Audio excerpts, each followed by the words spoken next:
Out games you don't wanna play. You are the only one that needs to know. I'll keep you my dirty little secret. Don't tell anyone or you'll be just another regret. A dirty little secret. When we live such fragile lives, it's the best way we survive. Go around a time or two just to waste my time with you. Tell me all that you've thrown away. Find out games you don't wanna play.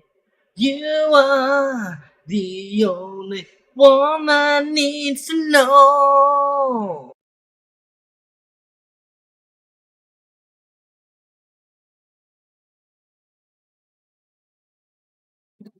Good morning. Microphone works. Whether my computer continues to work or not is to be decided, to be seen. All I know is that if my computer hits the dirt and never works again today,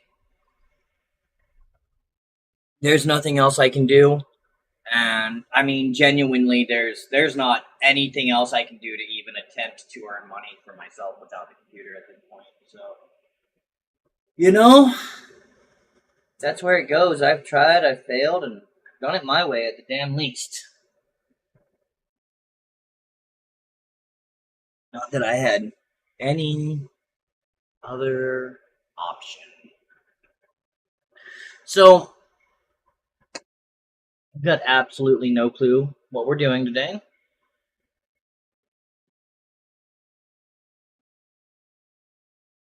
Um, that should be the right button. I do know that lacking much idea, I decided to be camera appropriate.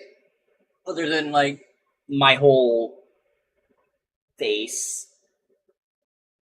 which should never be seen by anyone. But oops. Yeah, no fucking clues.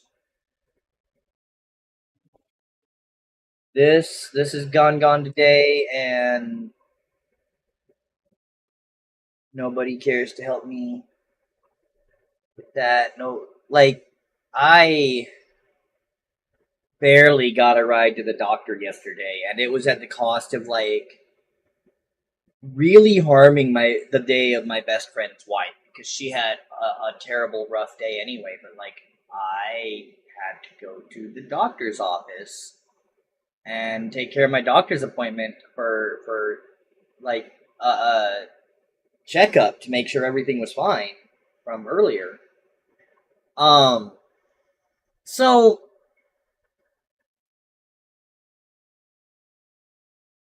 I had to go, but it made her day terrible. And I've got people around me. I've got a roommate that absolutely doesn't do anything with his life. He doesn't. He does less than me.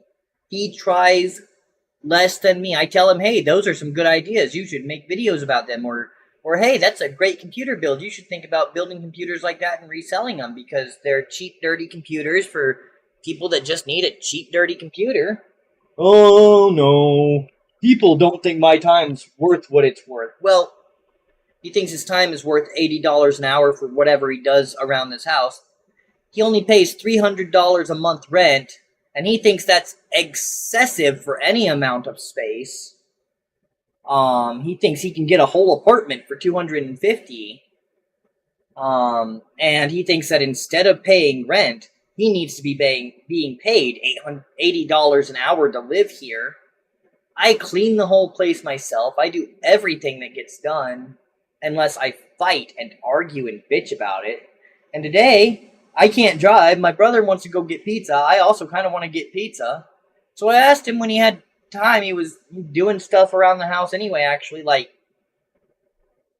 He wasn't doing anything that would be interrupted. He wasn't off in his space ignoring everyone as usual.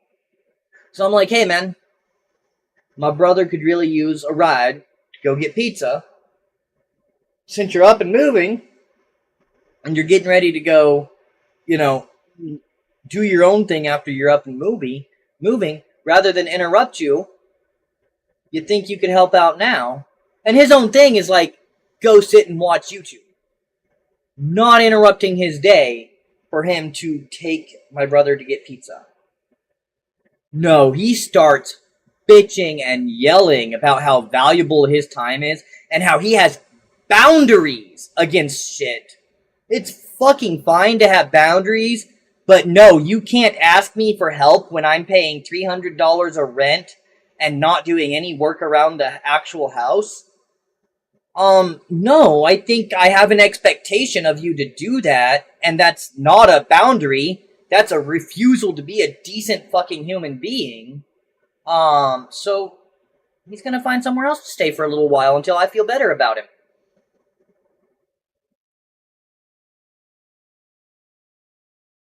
My dad's in charge of rent, so whether or not he pays rent in the meantime is between them.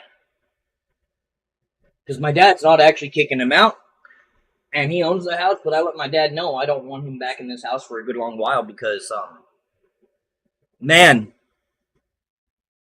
homeboy, like, again, he thinks that he's worth, without being employed, without being able to pay any of his own bills except by using his girlfriend's disability check, he thinks he is worth $80 a fucking hour. I know my best friend's mom makes $135,000 a year or so and doesn't make $80 a fucking hour.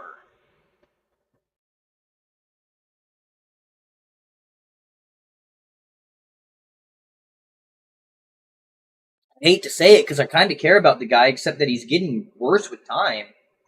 Like, he thinks he's getting better, but he, like, emulates in a grown-up behavior for a little bit, says, look at me, I got better, and then doesn't ever change. Like, he does not continue to even emulate the grown-up behavior. He's like, oh, hey, I'm capable of being a grown-up. See, I'm grown up. Look at me being grown up.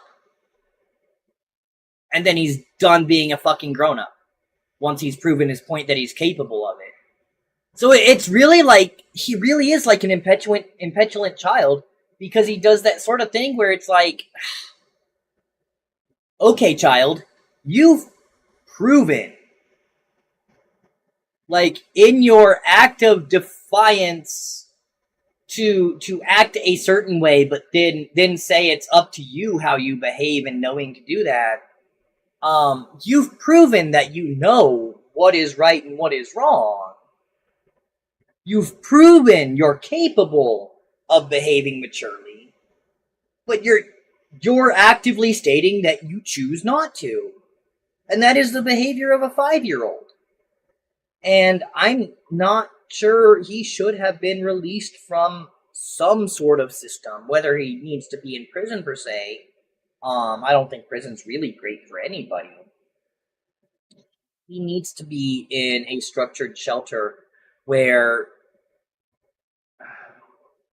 frankly, he's not able to view his time as valuable at all.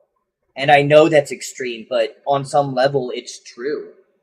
Your time is worth what you get out of it, and he's not getting anything but YouTube and sitting on a bed out of it all day, every day, except for going to the therapist once a week or whatever.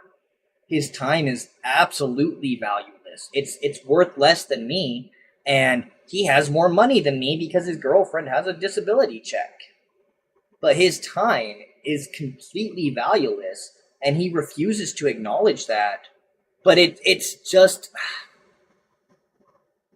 it's a fact in 2023. Like, whether you consider the value you get out of it happiness or money or satisfaction, he's not getting any of that. He's not happy with what he's getting from his time. He's not satisfied with his time. He's not getting paid for his time.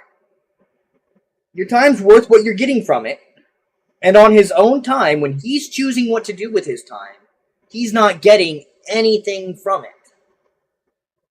So if anyone offers him more than nothing for his time, he's being overpaid, and he thinks he's worth $80 an hour. He thinks he's worth CEO money at that rate. Especially the areas and families we grew up in.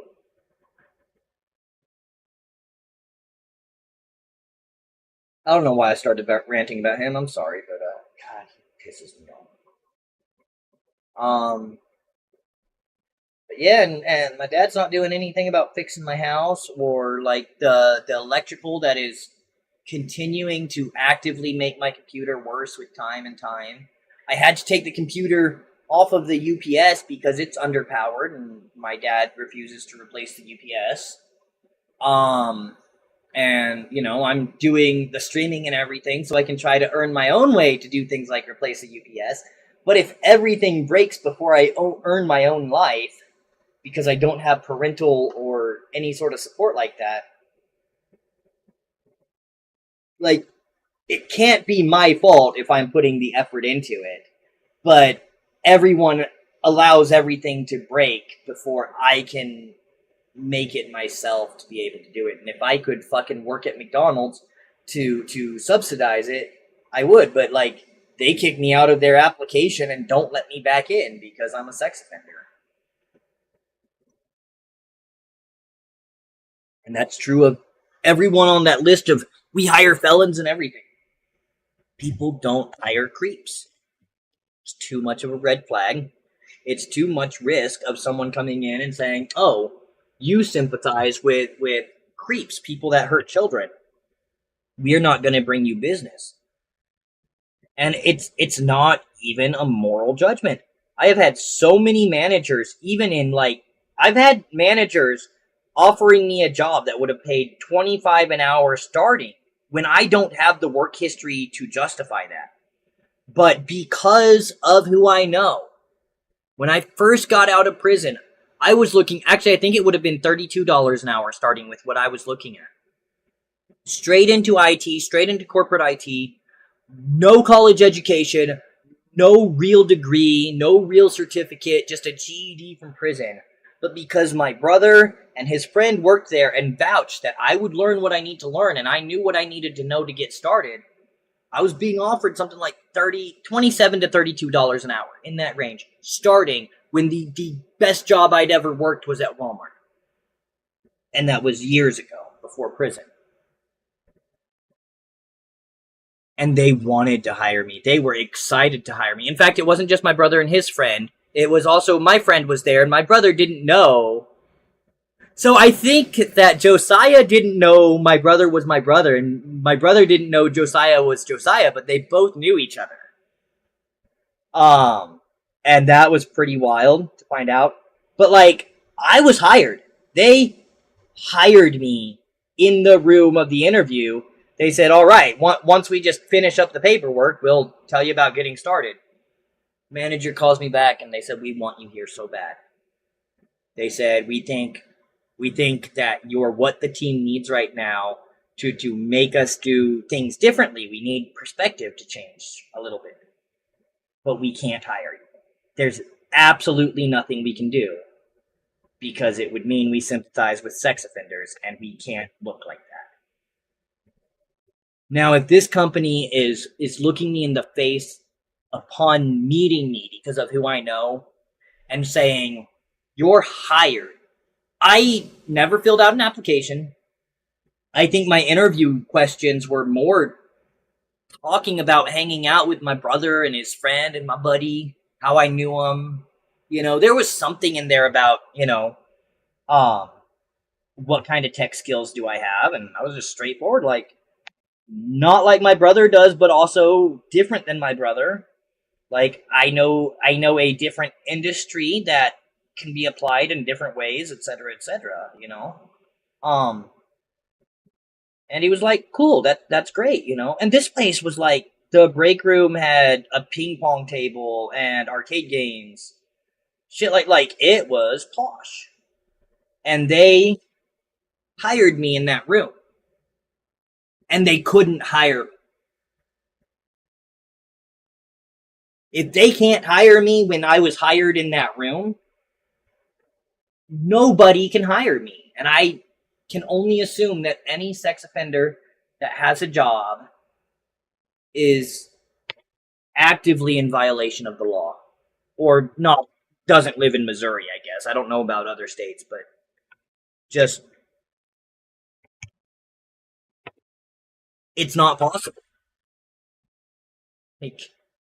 And the reason they're in violation of the law is because you have to report your job, which means your manager or your boss or whoever has to have been notified, has to be aware, and give a letter saying you're working there, etc. Um, so like, if that's not all notified, you're breaking the law.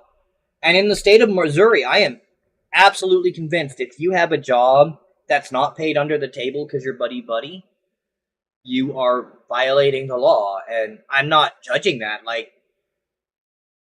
the only reason I'm not doing it is because I don't think I could get away with it. I don't think that I live in an area that I could get a job without too many questions asked to get away with that and to have a job. Otherwise, I would. I would absolutely be outside of the law in that regard because having a job is far more important. And I will argue with anyone who fucking ostracizes a sex offender for having a job rather than obeying the law, especially if like they have to take care of themselves or have to take care of a family. Go get a job. Deal with the law when the law comes. As far as I'm concerned, punch the law in the fucking nose because you need to fucking provide for yourself and maybe others. And when the law interferes with that, it goes too far and it goes outside of the bounds that it can ever be allowed to go. Like, whether the law says it's outside of the bounds or not, I don't care. Like, there is a basic human code that I think is inside of us all that, like, genuinely think about someone getting arrested because they sat and thought, I have to get a job because I have a wife and a child and I have to provide for them. Wife might have a job. They might need two incomes to provide. It's extremely common in 2023. Imagine that father getting arrested because he went, or mother, we could be talking about a wife that's on the registry, but probably a father. Like, that's the bias. That's the skew. It's terrible. But it's sexist that way. Everything's fucking sexist one way or the other. Anyway, imagine that, probably father. Imagine cops come into his job and say, you're under arrest because you got a job. No context matters. Like, think about just that by itself. You're under arrest because you chose to get a job to provide for your spouse and child. I think there is an inherent code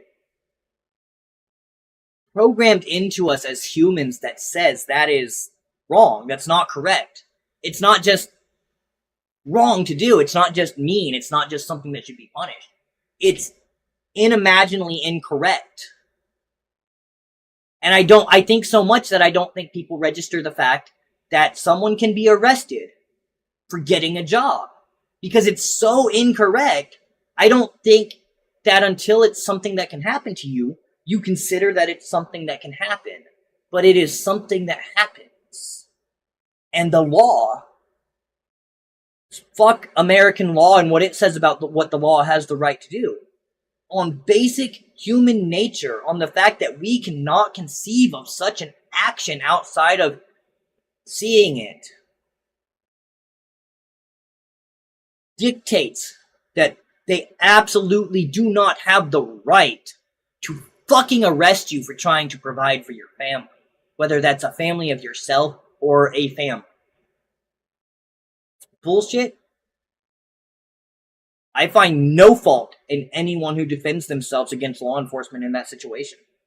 The law, in many ways in the United States, is incorrect, and I mean, everybody knows I'm pro-revolution.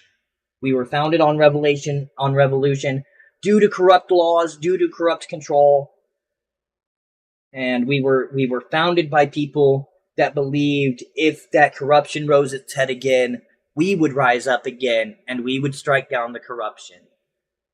We, as citizens, have failed our founders. In a weird twist, the South held more to the goal of the founders than anybody today. Whether we agree with them or not, I am not taking that one. I don't. I'll stand firm. The South lost. They should have lost. We don't need to get into nitty gritty about, oh, but if you really think. No, that's not what I'm doing. This is a purely from the political perspective of the founders' intention. The Confederacy was more true to the American ideal than anybody today because they felt that the government was wrong, that their government had corrupted its meaning, and they stood up and they thought about it. They lost. If you lose, and you're found wrong by default. History goes to the victors. But we're too scared to say that our country is wrong. We are too scared to openly say that the laws are not correct. They're not right. And it's not that they're not legal. It's so far beyond legality. Legality is trivial when it comes to just correct. Like I said, there is an innate human nature. There's an innate human law, a code, a hard code that if you think about that father being arrested because he's trying to provide for his child, or even himself. I mean, again, I'm going with like the obvious extreme, but you can scale that down.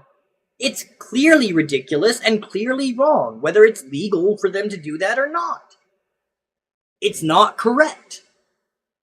And much of American law and governance is not correct. It is not in the interest of humanity. It is not in the interest of furthering the betterment of its citizens. It is in the interest of itself, its own preservation, and the preservation of those who maintain it financially. There is no moral ethic in its keeping, and I find that a certain amount of morals should be left out of government, but obviously government has to enforce a certain amount of moral as well, whether we agree with it or not. And none of our laws are actually based in moral, they're based in lobbying.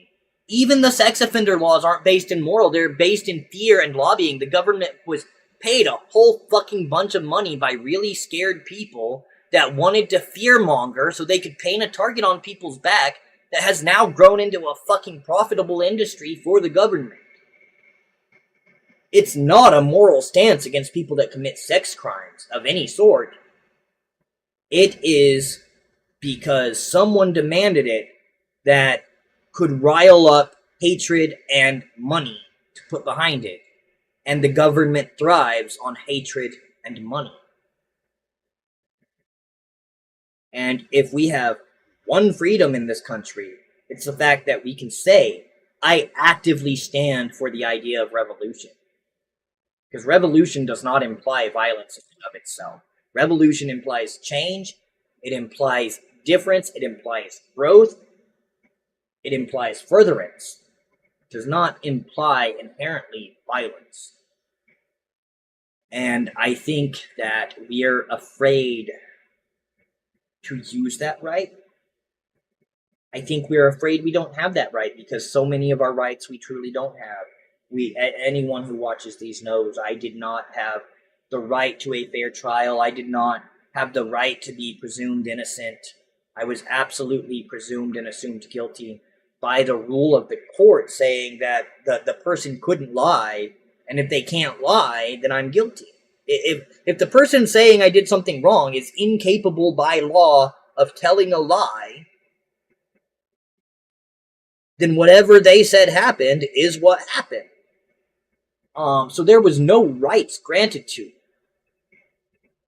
So I fully understand the idea of if I speak, I'll find out I don't have any rights, and the last of my rights will be taken. But I don't know, I think that's more reason to speak up and just punch them in the fucking face when they come to take your right to speak. your voice without cutting out your tongue, without slitting your throat, without killing you. Your voice is the only thing that nobody can take away. Even if you can't talk, you have hands, you have any method of conveying a message, you have a voice that they can't take away. And by the time that they start taking away voices, it is time for violence. And we're not there just yet, luckily. Someone's honking at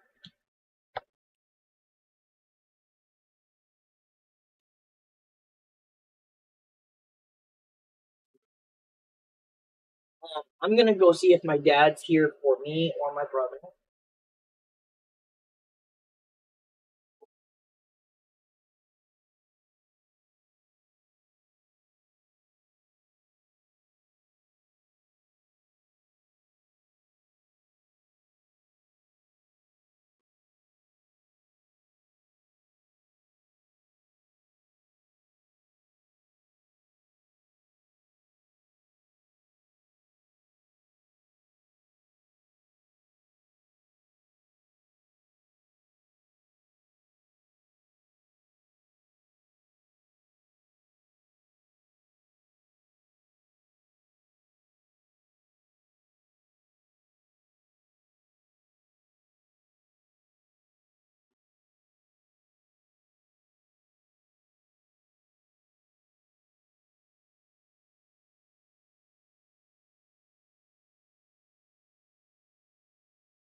Okay, I got a text, friendo. Lady Loco.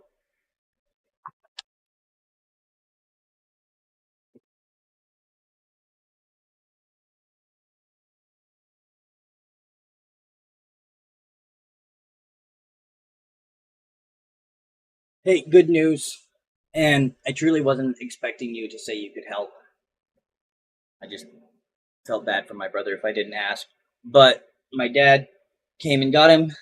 That's sorted. He also brought me some dab. I haven't weighed it, but since he does not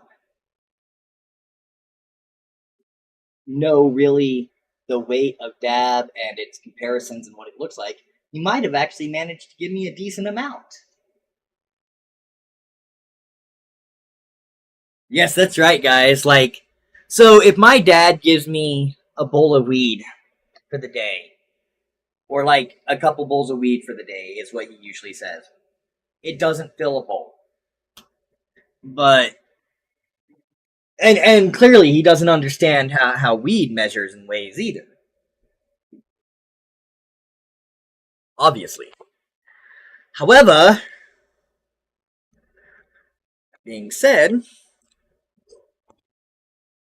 like I said, this looks like it might actually be somewhat of a reasonable amount. I'm gonna find out, cause I want to know.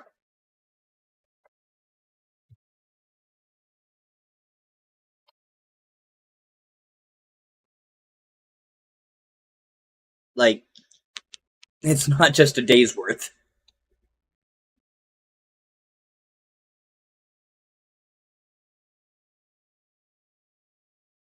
Oh yeah, it's over a gram. Absolute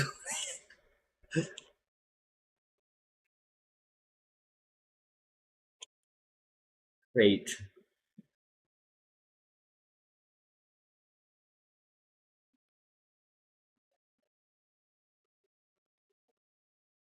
Well, that's at least a spot of fortune in all the everything that has been everything lately. Small fortunes exist. I'm not saying they make a I mean, this one makes a pretty big difference, actually. It's a big difference in the short term, but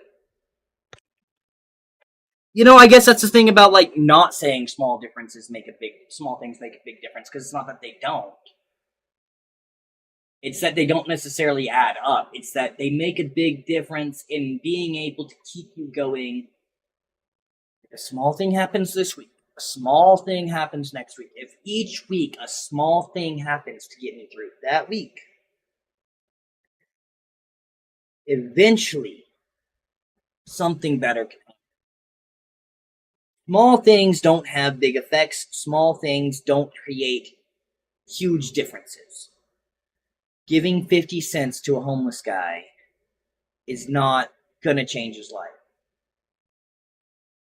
But it might buy him a burger on sale at McDonald's. Probably not. 50 cents is not a good number even for that. Say $2, enough for a burger. I feel like that's 2023's 50 cents anyway. It's not going to change his life. Going to give him 30 more days, more or less. I mean, there's other factors, but one cheap ass meal and water. Be nice and bring the cup of water to the guy. It doesn't make a huge difference. It's not going to change his life here and now. It's going to get him through the next part of the challenge and give more time for that big change to show up. If you can be that big change, be that big change. Be the biggest change you ever can. Don't be happy to make a small difference. Always be big. Always change things on a huge level. Always make an enormous difference. Never go small if you don't have to. Never forget to do small things either, because like you don't have to do that. That's the point in saying they make a big difference, I guess, when people say that is you don't have to only ever do big things for it to be worthwhile. Because like this is going to get me through the week. That means I'm going to stream this week. That means the stream's going to keep going and have more of a chance. That's a week longer that something better might come along. It helps. It doesn't help in a way that makes anything better. It helps keep things from getting worse and going back to where they were. It keeps a status quo that can stay at least a board to improve from. But when that little bit of help goes away, you go lower. That little help isn't bringing you up anywhere. It's keeping you here. But that's important too, and you need to do that. But like any chance you get to do more than this, do this, do this, do this. Go huge. Every chance you get. And if people look at you and say, "You egotistical bastard, you're doing all these great things for attention," I don't care. You know what? Maybe you do get a lot of attention because you're out there giving things all the time and making an actual huge difference and actually giving an amount that affects you. Because, like, if you give $1,000,000 but it doesn't affect you, I don't know. That's a hard judgment because you probably made a big difference, but you can make a bigger difference. And like I said, go as big as you can. Always go as big as you can. Make the biggest difference you can. So there's a difference in comparison, right? But like, you know, I don't know. It's such a scale. You got to be the small difference. You got to be the big difference. You just got to care about making people's lives better, or not even better. Preventing people's lives from getting worse, and given the opportunity, actively working to make them better.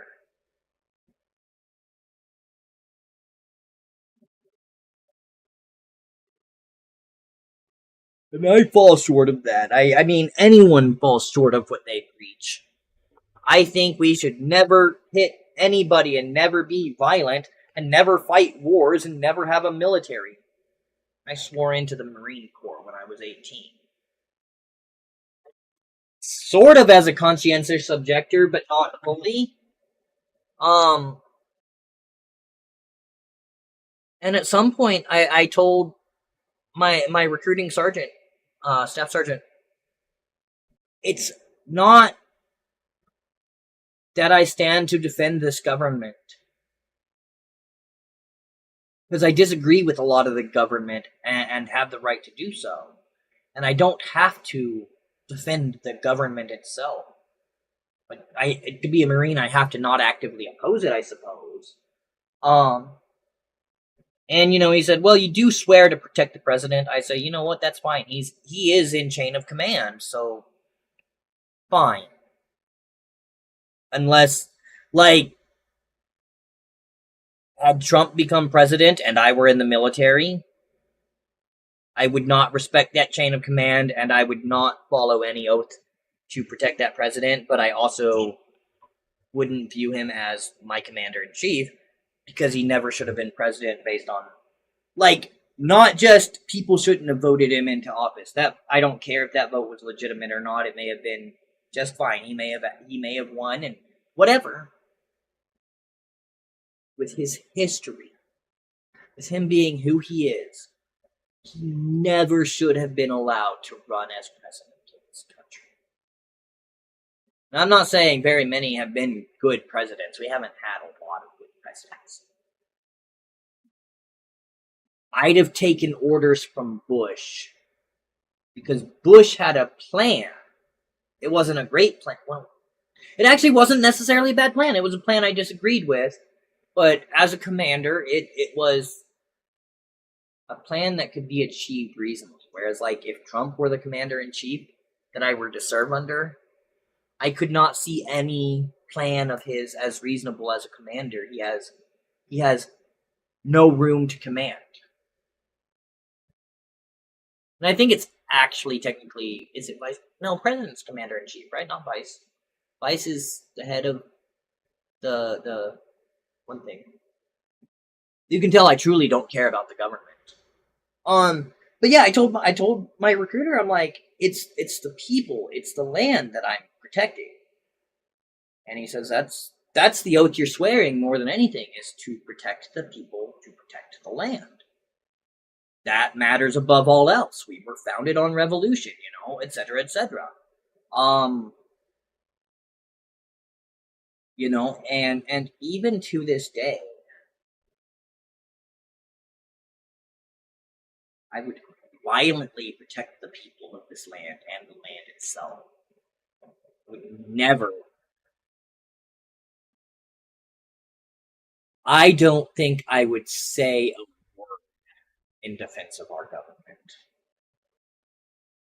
I don't think I would justify any of their actions, even if I agree with them. I think that the United States government has come very much in line with the U.S. court system, where I would absolutely never convict anyone in today's courts, even if I was absolutely certain they were guilty. We've strayed too far from justice that I do not believe the courts have the right to convict any person of anything until they're restructured in a just fashion, until they're organized and it's ensured that nobody acting out justice is capable of having a personal agenda, which means judges get paid a salary, and all judges get paid the same salary.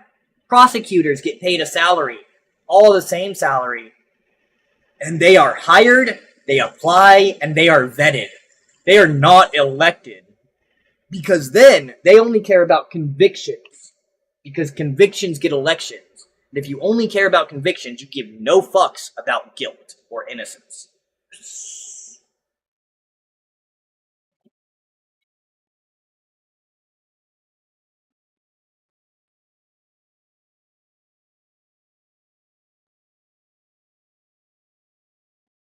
And the great thing is, I've said all of this to cops. Cops that have agreed with me, cops that have disagreed. I don't think a cop in my area would try to take me to court. Ever. Would try to take me to jail.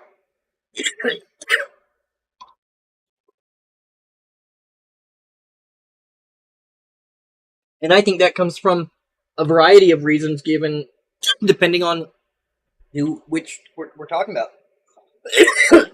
There's respect because I'm right.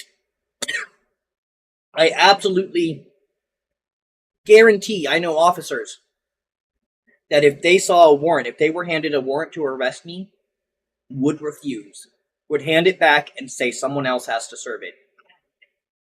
Because I'm right.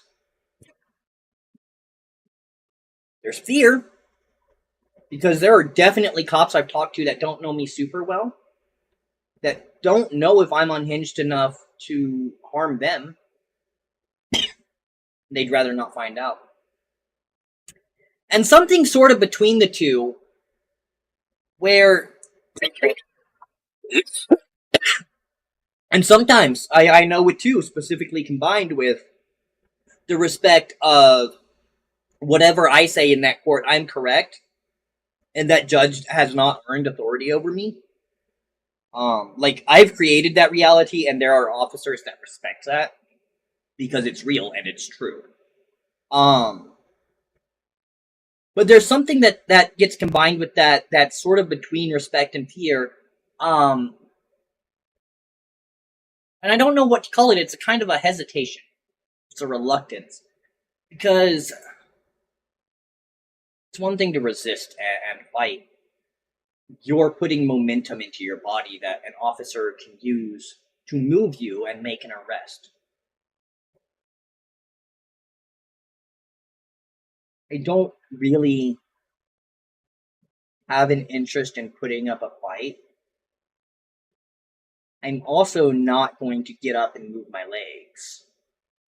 And I don't know, outside of like light as a feather type situations, which also come down to the participant's willingness to be lifted. It's a very weird psychological phenomenon. If that participant wasn't willing to be lifted in the chair, light as a feather doesn't work. If they are thinking heavy thoughts, stay on the ground, it doesn't work. There is something actually metaphysical happening there. It's science, because metaphysics is science. Everything is science. But it's absolutely metaphysical because the person in the chair, their thought, whether they're like, okay, they're fine, I'm being lifted, I'm going to be lifted, or I might be lifted even, they will allow themselves, they're okay with being lifted, or I'm absolutely not going to be lifted. Those different thoughts change whether a person can be lifted by that motion. And the same is true if you have 10 huge guys. Well, okay, there's a certain number where you're going to get a person moved, but like if it's taking that much to move the person, you're not going to accomplish anything worth accomplishing, because it's always going, if it takes 10 guys, it's always going to take 10 guys. But like, they'd probably have 5 initially. 5 people are not going to move an object that refuses to move. A person... Pick up a 5-year-old that doesn't want to be picked up. It's the heaviest thing you've ever picked up in your fucking life. That 50-pound child, dripping wet, weighs suddenly 2 tons. You cannot get their feet off the ground until they actively struggle and put momentum into fighting against you. And then you can use that motion to get them picked up. But if they stay still, if they don't struggle, if they don't squirm, if they stand or sit still and say, no, I don't want to be picked up, you basically can't do it. And that's a conversation I've had with I think even the detective I register with was a part of one of those conversations. Like, how could you arrest me? I'm not going with you. I'm not gonna fight you. It's not worth it. If you manage to pick me up and move me, you can do whatever with my physical form, but I'm gonna sit still. I'm gonna not move. I'm gonna piss and shit myself. And if you want nutrients to go in me, it's gonna be through a tube, and you're basically gonna have to pay for me to be on life support if you want me in jail. And that's how I'm gonna live until you set me free, because I'm not participating in life. I'm not participating in court. If you don't participate in court, they can't. And there's a fine line there. Like, you're like, nah, fuck courts, I refuse. You're gonna get in trouble. But if you're just not responding, if you are intentionally comatose for all intents and purposes, and refusing to participate with anyone to the point that they have to feed you through tubes because they won't let you die because of their own stupid, selfish reasons that have nothing to do with real concern for your safety, um, that's a whole nother topic. I am a Kevorkian sympathizer. I don't care. I have no shame on that. But yeah, it just it's not worth it. And if I'm not gonna, like, if they carry me into a room, into a court in front of a judge, and I'm not even talking to the attorney, I'm not responding to anything. There is nothing the judge can ever really do. They can never get a conviction out of that situation. They can never get anything but a huge waste of money because they're basically keeping me on life support so that they can get literally zero out of me. No participation, nothing. So I think in general, I'm not out really causing a problem. If I cause a problem, it should be caused. Such as I call the police station and cuss them out because they don't enforce parking laws during football games, and it's a problem in such a way that children are in danger of being hit by vehicles. So when I see it, I call the police and I tell them I'm going to call every fucking Friday night that I see this. And I'm going to tell them that it's a risk of children getting hit and an officer needs to come out there and do something. And I have called them every fucking Friday night that I've seen it during football season. 3 fucking years. They have always maintained that it's absolutely my right as a citizen and they absolutely have to go check it out. But they also won't just fucking enforce a law, won't just make it safe in the first place. I don't know, my brain gets so mixed on subjects, I forget where I started and then I end somewhere else. But I hope it's insightful. I'm looking at my games while I'm ranting. Not that I'm burnt out on Diablo 4, it's that I'm getting decision fatigue. I've chosen what to do so much, and I can't get into the open world and just go do nothing. Not go do bigger quests, bigger challenges. So I'm just getting decision fatigue from that. But I don't know what to do that won't contribute to more decision fatigue. And I don't know if this is going to end up more just podcasty. Just rant and rave day.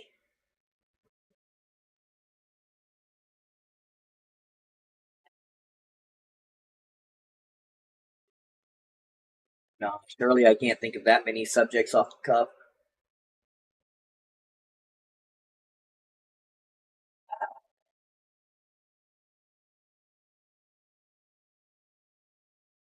I just want something to jump out at.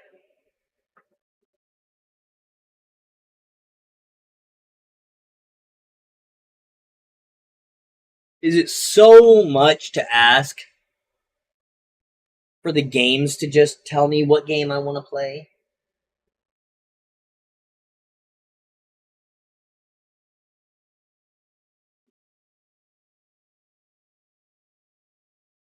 I absolutely was not prepared to plan for today. I've been struggling all weekend. It's not been great, so this just is the way today is. No many ways about it. What's it already been? 15 minutes and I've done shit all but rant. I like to rant. I'm happy about ranting. But it's less fun when there's no one actively in chat.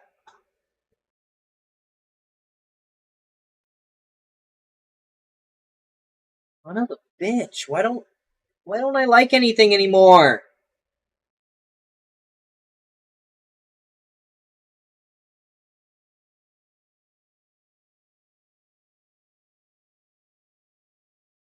You know, the 5-hour trial for WRC is here.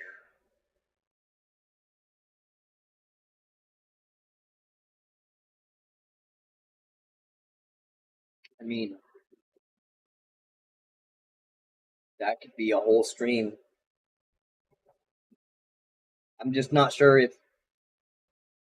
I think. Okay. I'm narrowing it down. I think I want to play actively, competitively with other people. So we're going to be on like the battlefields, the fighting games. I guess I can say they're racing games, but probably not motorsport. I reinstalled it for some stupid reason. I'm gonna have a love-hate relationship with that game.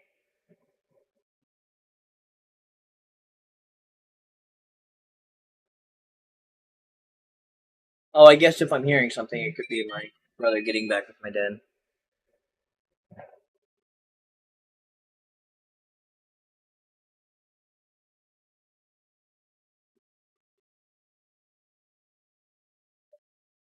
Today's been a roller coaster.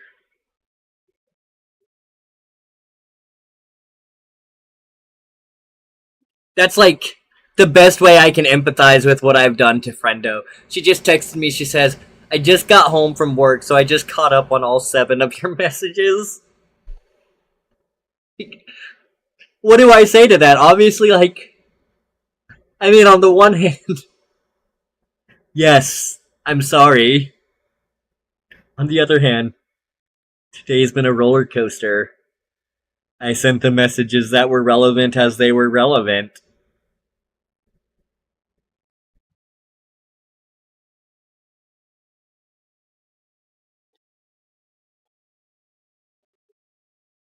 Okay, where were we?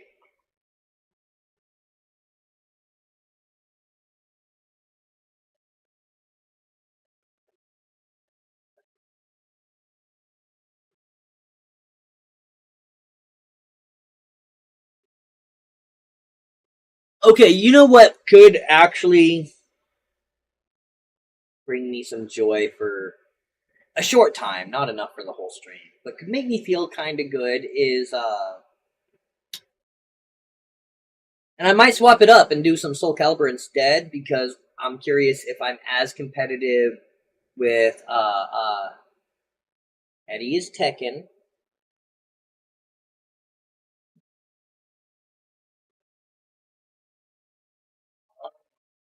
Nunchuku guy. Damn it. Soul Calibur. Nunchuku guy. Maxi. I knew it was some name like that, like a cool name, like I'm Suave.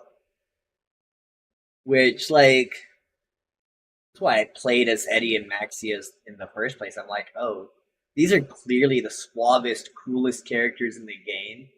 I had no idea that I had inherently chosen like the most cheesable characters in the game, and at that age, I didn't understand cheesing. I understood learning the mechanics of the game at least somewhat better than button mashing, or at least learning how to button mash in a way that has certain effects at regular intervals, even if I'm not sure what I did.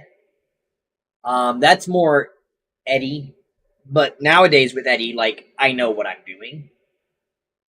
And what I've learned is, like, people get mad when you play as Maxi or Eddie in those games because they're cheesy.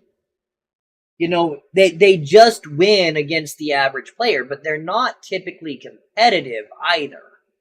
They're that tier, right? So they're kind of high C, low B, because they're gonna kick ass against most people just natively, but they're typically not competitive. Um, because their move sets are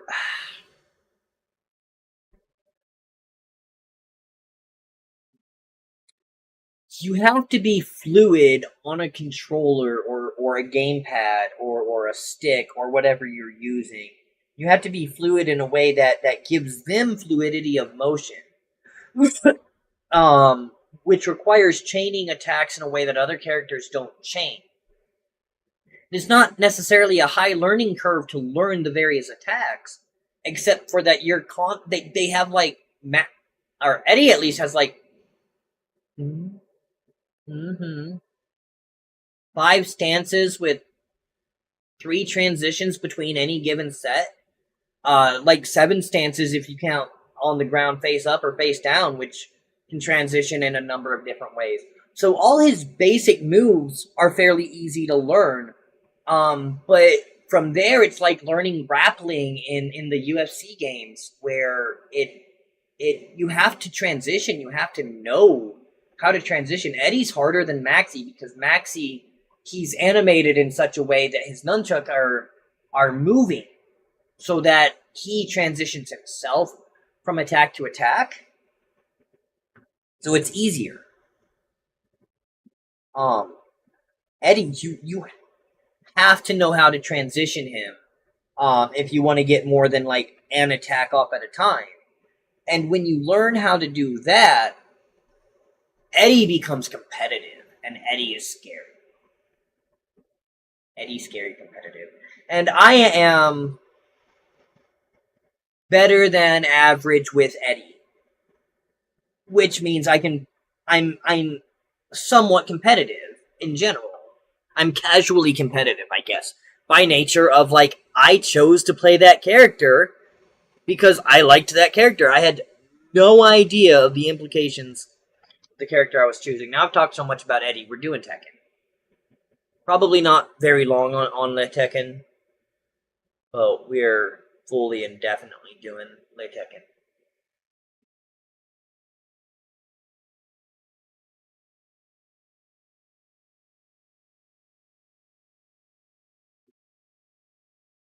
It was all like Steam can't sync with your data.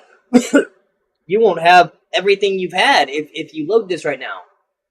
No, I don't want to do that. So I relaunched it, and now it seems fine. And I think I can hit that button now. Was it the right button? The right button.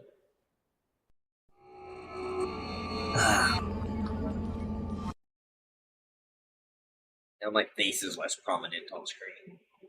Much more attractive faces everywhere. I mean, unless you're like creeped out by big eye art, which I can understand. I love it. Like I think like big eyes are amazing.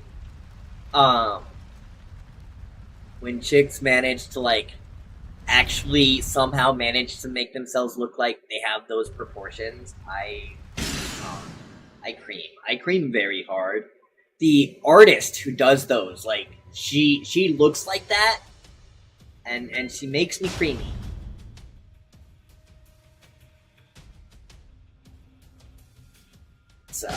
It's not okay actually. It's so wrong. It's so wrong. It's too much.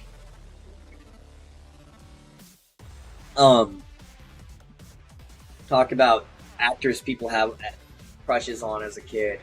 My goodness, I think I must have been sort of an older teenager, and this was more like a God, almost like that way everyone was inappropriate about Mary Kate and Ashley because no one could wait till they were 18. But I think I was more like 15. But I don't know. I might be younger than that. Might be closer than that. Anyway, not the point. We're talking about actors and stuff. It doesn't necessarily make the same difference unless you're being directed. G. Hernelius, Genevieve Hernelius. And even now, I've seen pictures of her recently. Her eyes aren't as prominent because she has certainly grown into them more. However, like, her eyes, they're... She's got eyes like that, man. And I think if I approached and talked to someone in person that didn't end up being a total fucking cunt, and I don't use that word lightly, she just actually was a total cunt, I think I would become a slave.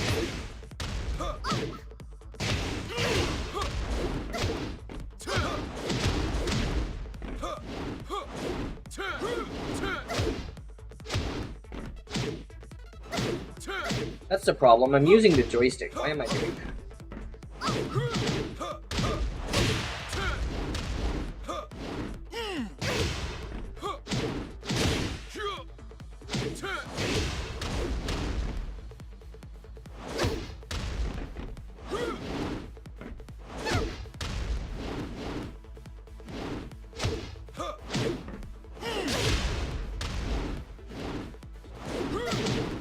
Is no one playing Tekken Ranked right now?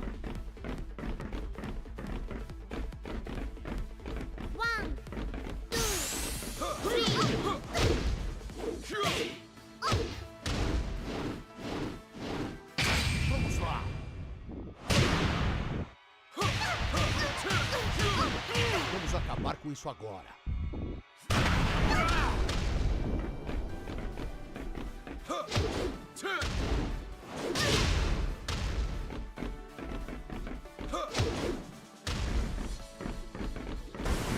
New challenger.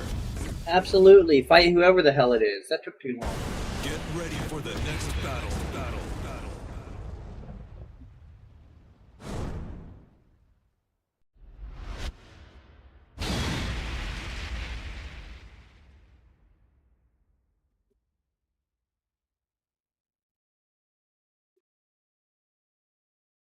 Well,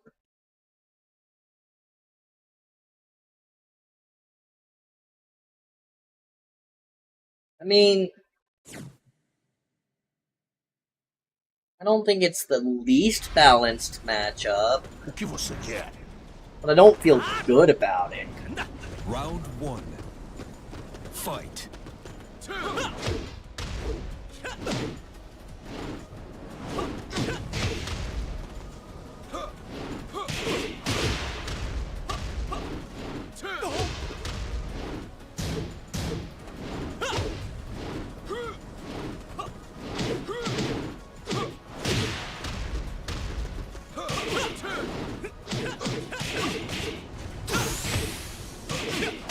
KO. But here's the thing. Round 2. This guy's 2 ranks above me. Fight. And, like, I'm going back and forth between first and second. I haven't fully earned second Dan at all, obviously. And I mean, this is gonna be a different story.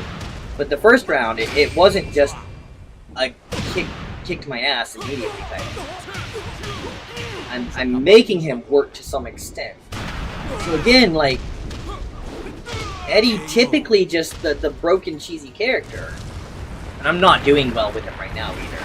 I'm not getting the inputs I want out of myself. Round 3. Fight.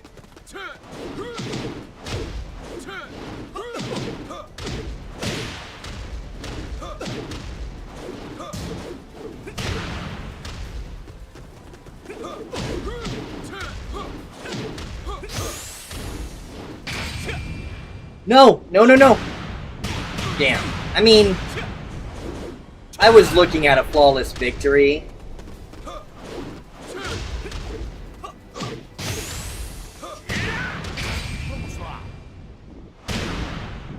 Yes! Yes! Vamos acabar com isso I love it. I love everything about what just happened. Round 4. Fight.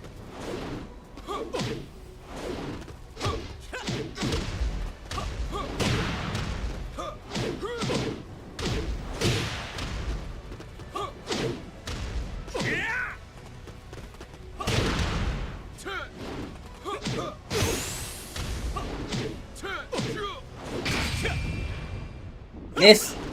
Missed. KO. Final round. Fight.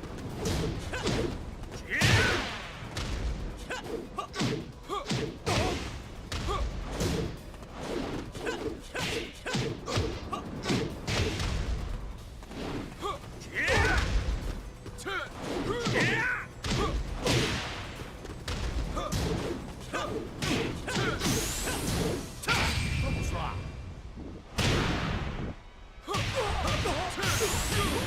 Vamos acabar com isso agora.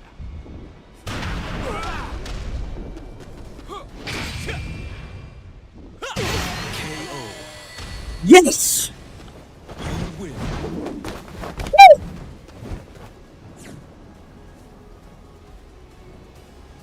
Again, good with Eddie. Eddie is competitive. Ready for the next battle. And I'm not like really good with Eddie. But I'm good enough to beat someone 2 ranks higher than me. 'Cause Eddie doesn't suck. Everyone thinks like Eddie's not actually good, just cheesy. No, Eddie's fucking amazing. Eddie is like probably one of the top tier characters, but he's never ranked anything above Round C, one. really, I don't think. Fight.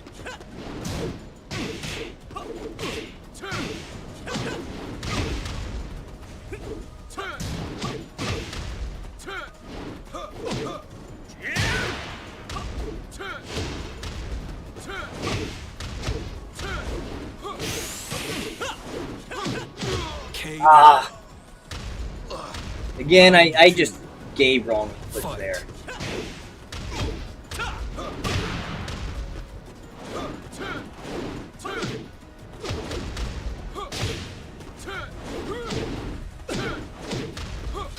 And the great thing about Eddie for being such a physical fighter is he's great at any distance.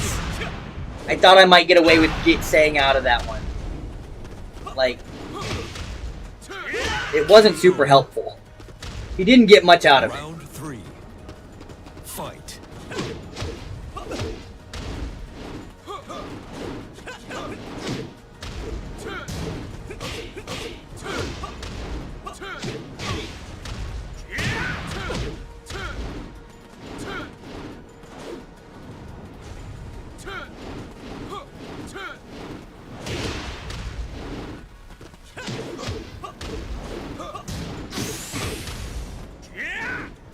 Vamos lá.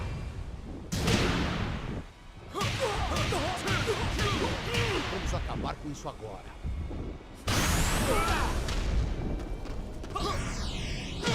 Ah!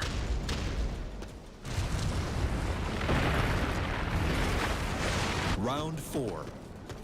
Fight.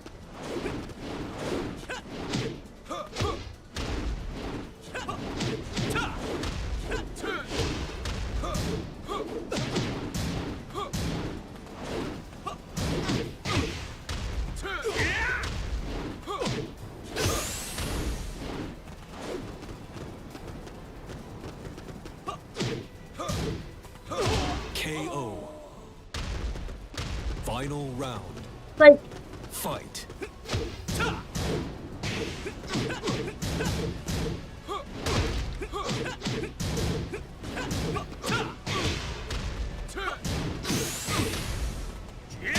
KO.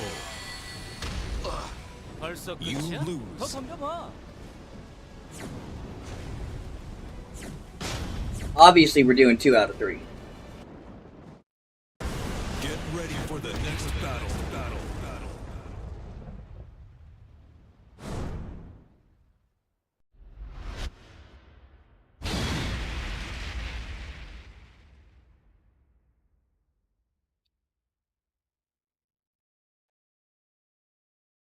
Oh, I do have more overall wins than him.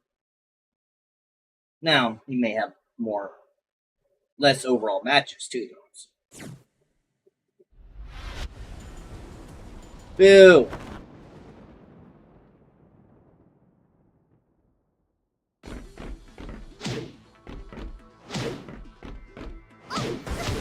New challenger. I'm basically fat fingering the wrong directions. Get ready for I the really next want battle. a hit pad fighting games. I like that idea. I've tried it on keyboard though, and it hasn't been great. But I think a hit pad would be different. But I don't know. Like it's the hands being here thing too though. Like this instead of this. But I think I could put that here, use it here.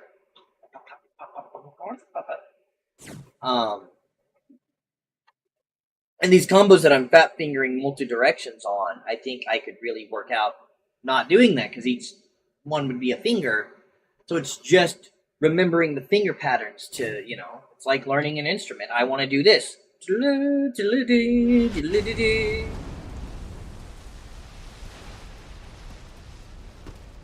O que você quer? Musician, what can I Round say? one. Everything's like learning an instrument. Fight. KO.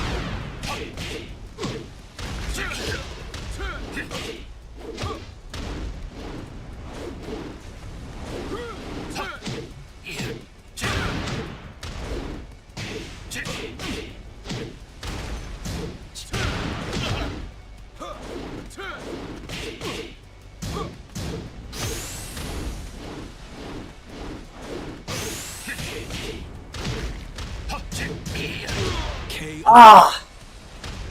It was gonna come down to it, I think. Fight.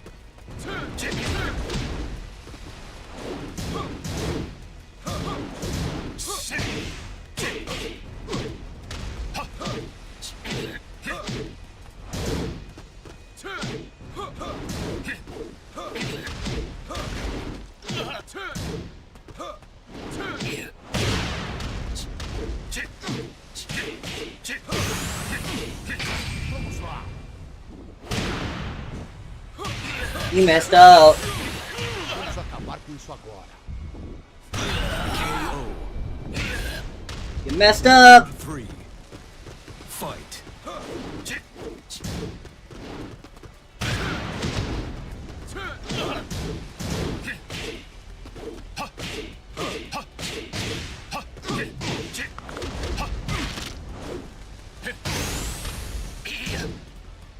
Vamos lá.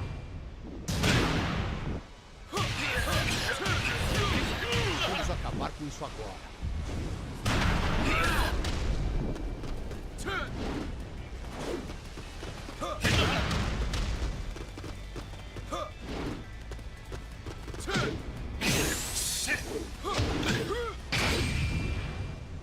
Dodge. KO. Yes!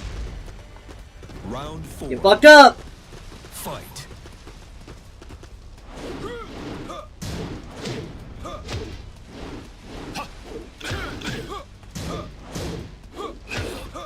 Eddie also has some of like the best guard block moves or guard break moves.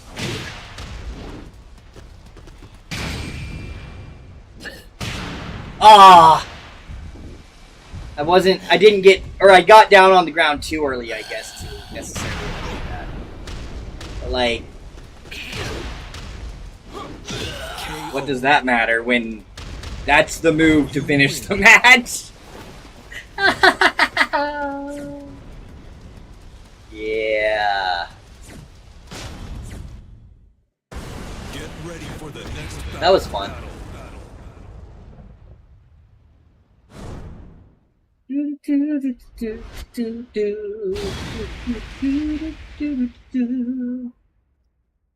Oh, that guy's got 39 wins too, so I feel like I should feel decent about beating him. Round 1. Playing as a male character, Fight. male references. Male character, female references. Unless, like, I'm absolutely certain from the username or something, I probably should just use they no matter what, but it's hard for me, because I I have a personal issue with being called they. So outside of someone specifically requesting it, I struggle to use it. KO. Round 2. Fight.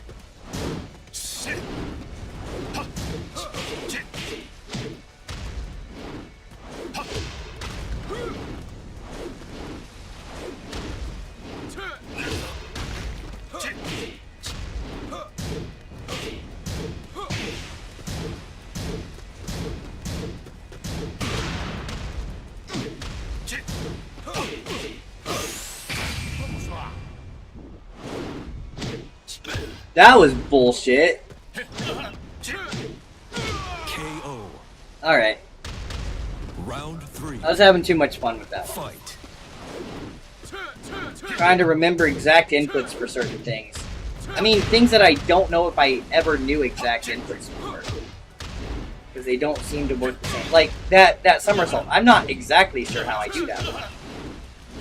It's something to do with a certain style of pattern, but...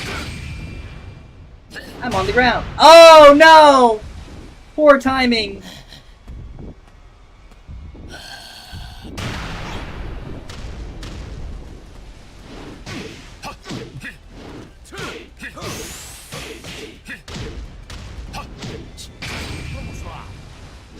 Great. Ah! Round 4. Fight.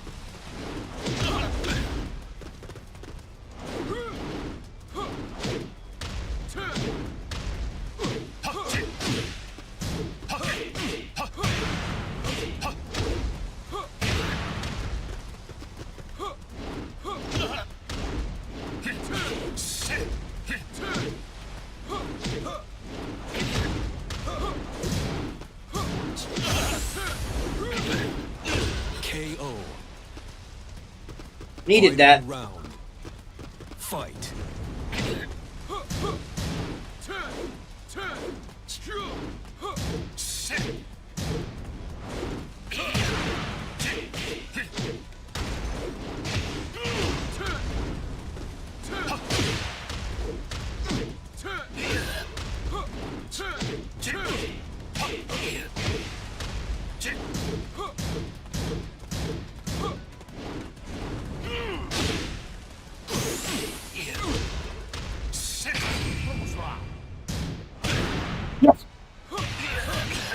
I think I'm gonna have to tap him, but I think I can do it. I think I can do it.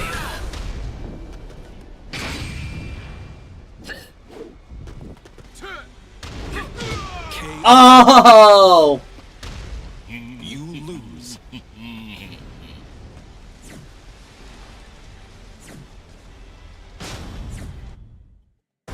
Get ready for the next battle.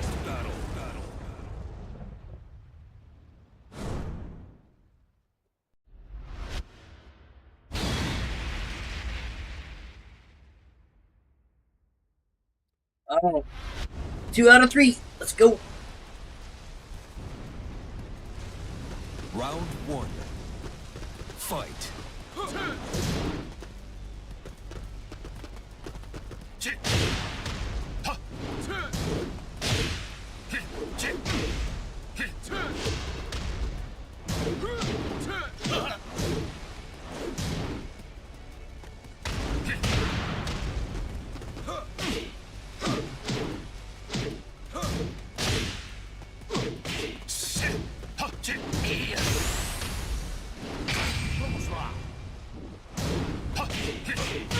KO.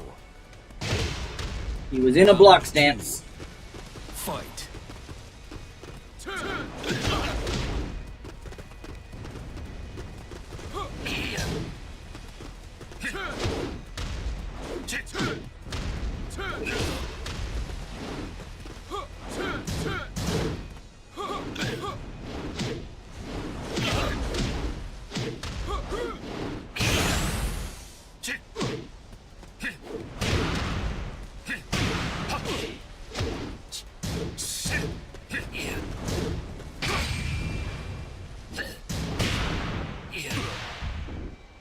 Oh, man!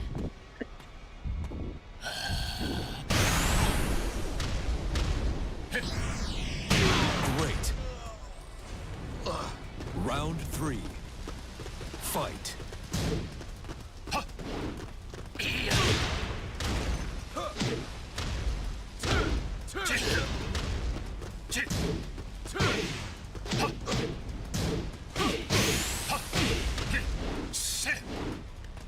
Vamos lá. KO. Yep. You lose. My rhythm was gone. Nope.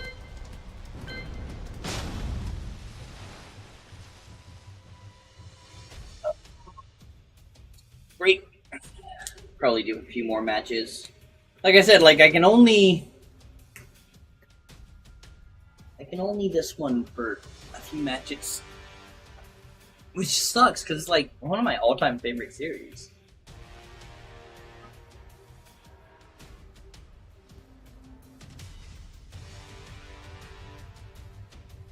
You ever want to 1v1 me, just pick a word.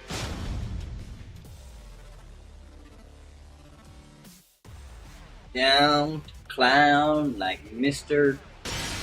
Downtown. Welcome to the King of Iron Fist Tournament 7.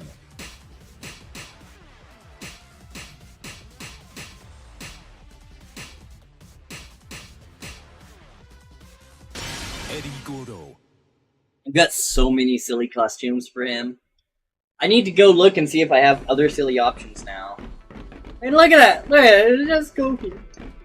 Love it though. And it's goofy in a real way. The others are like goofy. This is like, oh, that's cool and goofy. I mean, except it is track pants and a Hawaiian shirt. Like,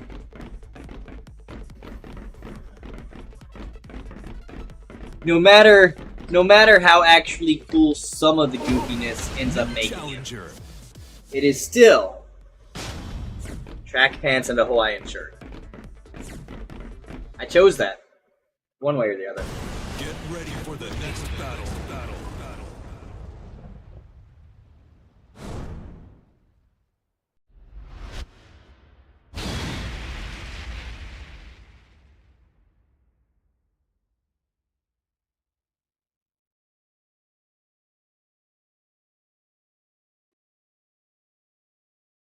I asked for it. Huh.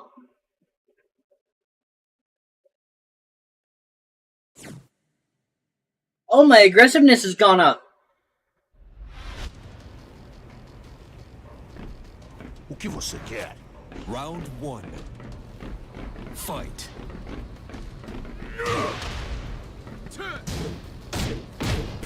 Lights out.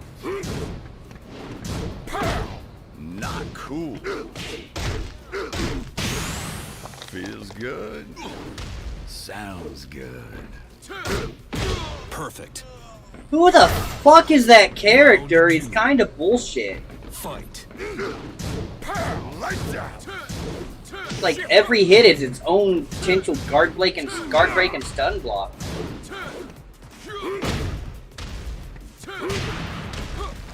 Not cool.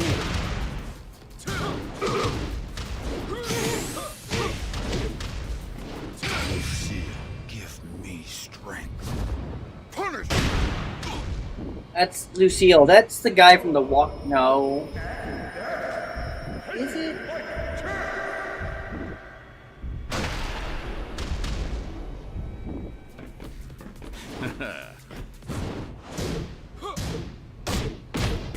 Lights out.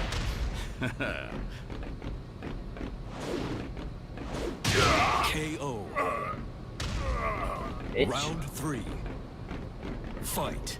Fucking barbed wire bat out of this tournament without weapons. Seriously, too, like, what other character actually I guess...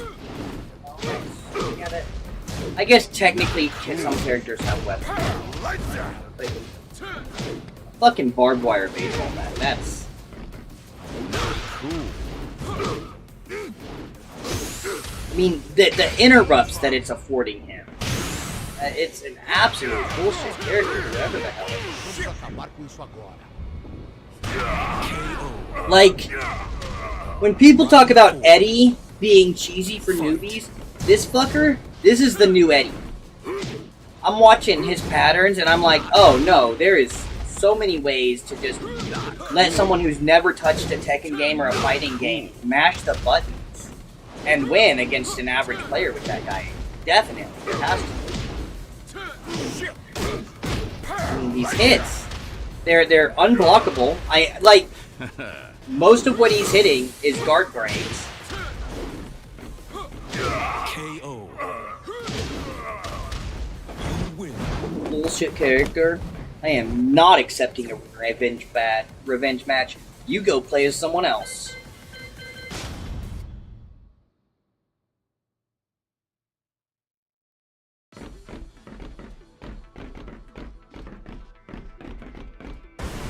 New challenger. Let's go.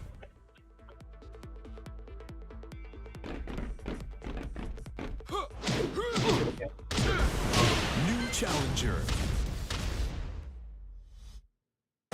Get ready for the next battle. Get ready for the next battle.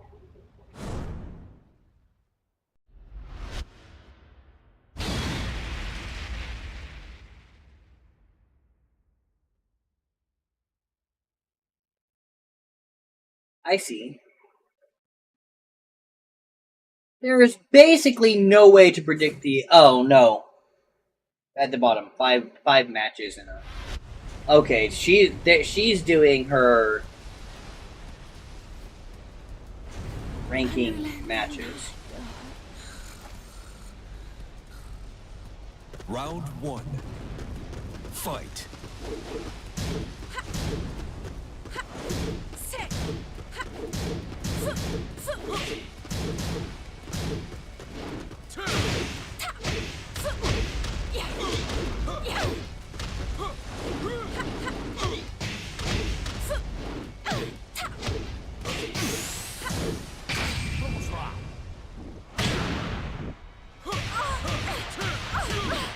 Vamos acabar com isso agora.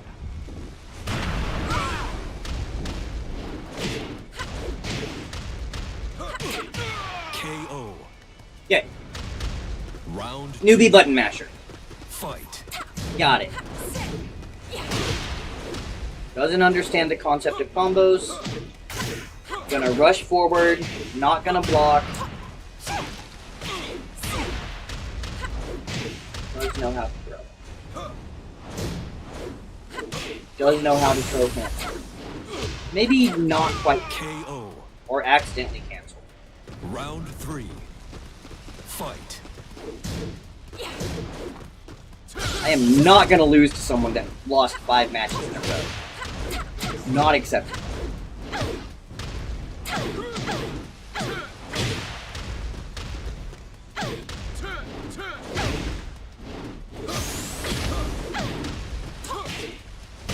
KO. Okay. 2 more. Round 4. Fight.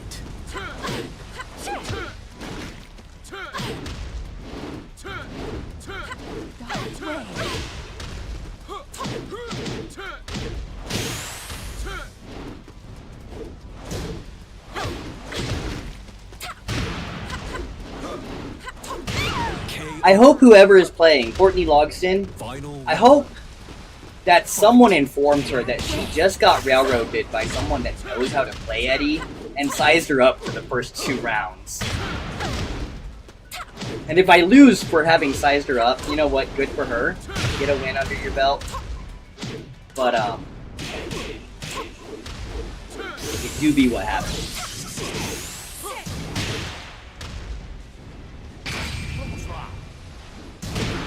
Again, she doesn't block.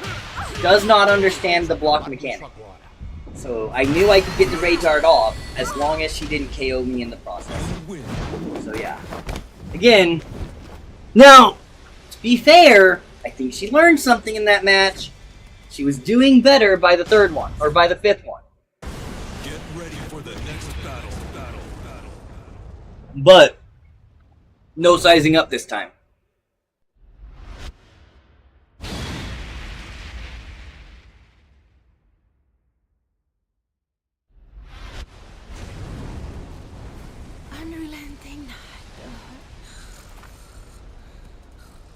Round one.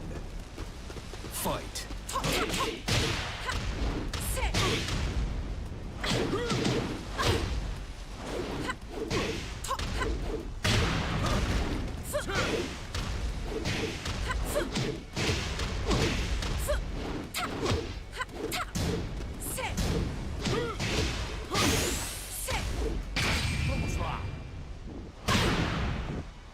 Gotta block those.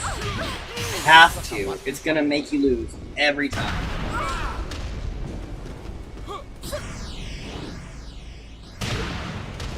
Oh!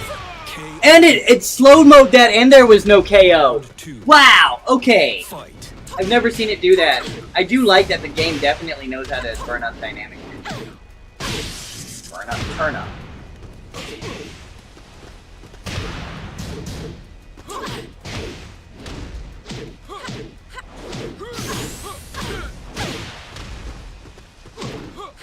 KO. Yeah, she's picking up a little bit more about when she should attack, when she shouldn't. Fight.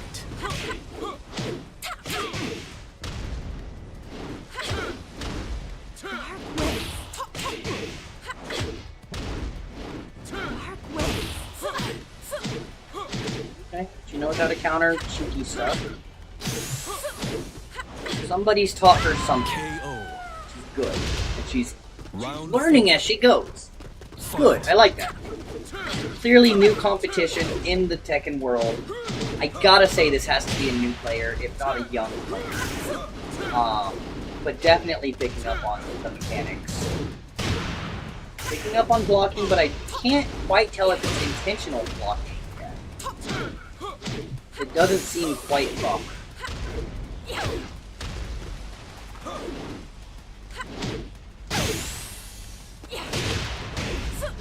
KO. Ooh.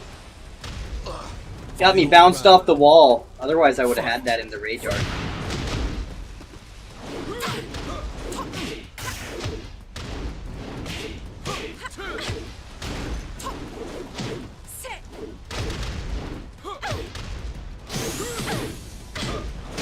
KO. Yo! You win.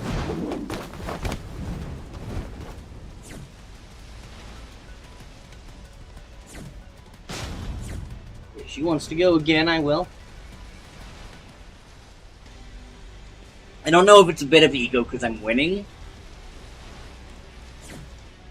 I thought so.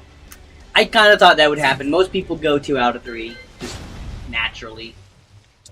I think there's pizza ready, so I'm gonna go check on that. I'll probably go just a little more Tekken at least.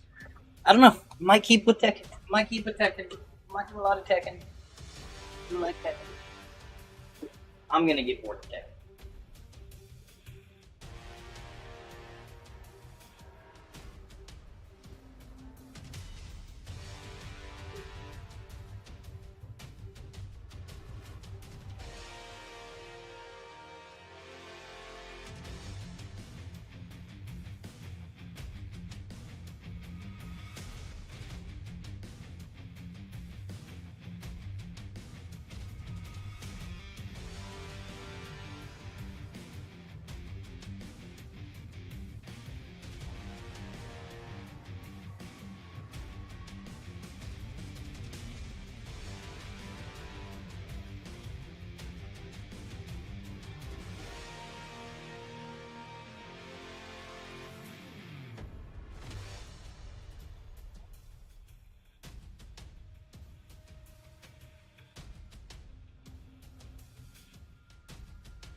I'd planned to pay for the pizza today, but my dad showed up to pick up my brother and go get it, so my brother just paid for it because, you know, I didn't end up with time to put in an order or anything. You got Hawaiian and chicken barbecue, which I'm happy with. He just, he cooks pizza crisper than me, like, but I don't have top tea, so, you know, it's a thing.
You know, I just realized while I was taking a leak,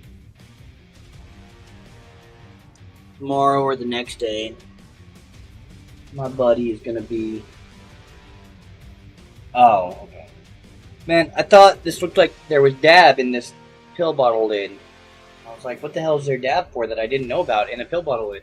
It's hot glue. Anyway, my roomie's gonna be over at my dad's house helping him out, or saying he's helping, but really just sitting and watching YouTube to be away from this place. I don't blame him for not wanting to be here during the day. But, he's gonna call me while he's over there.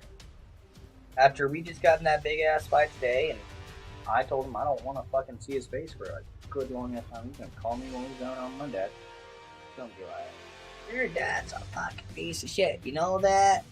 Usually I'd be like, yeah, I know that actually, yeah, he's my dad. No, I don't care. Hang up. He is. Pissed me off.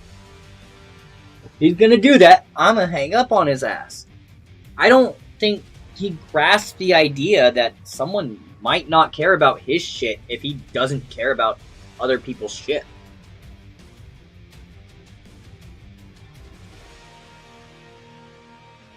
Like, my grandma told him he had the patience of Job putting up with me.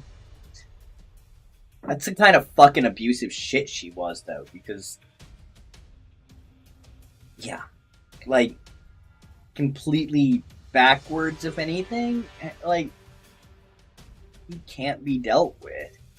He believes completely implausible things about the world. And there's nothing anyone can do to fix it, because he refuses to accept the possibility that his worldview might be wrong. Much in the way that I do. Except that except not.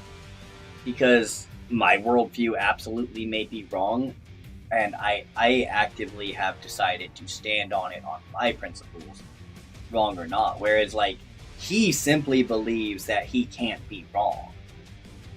And despite me saying I'm correct constantly, there's still a pretty big difference. Oh, I'm eating pizza, guys. I swear. That's the only reason I'm not playing the game. Food's important when you have low blood sugar, you know. Has anyone else noticed that this map is completely inverted?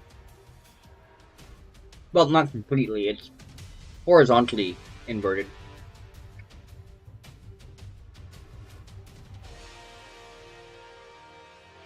So that to see things in the proper orientation, you'd have to look at it from the inside? But would that work? I can't fucking tell. This map is really all sorts of screwed up, actually. It's designed in such a weird way.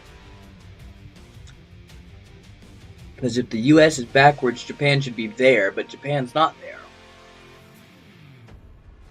But the Americas are definitely backwards. Also, I'm pretty sure South America is not that far skewed from North. But I could be wrong.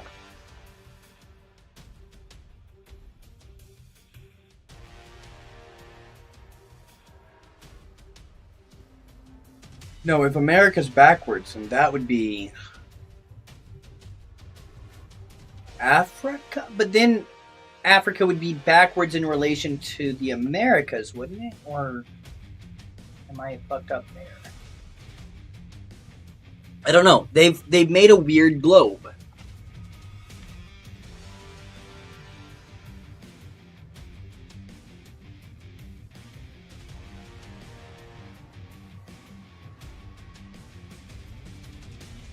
That, or probably more likely because of the way they've designed it and the way my eyes work,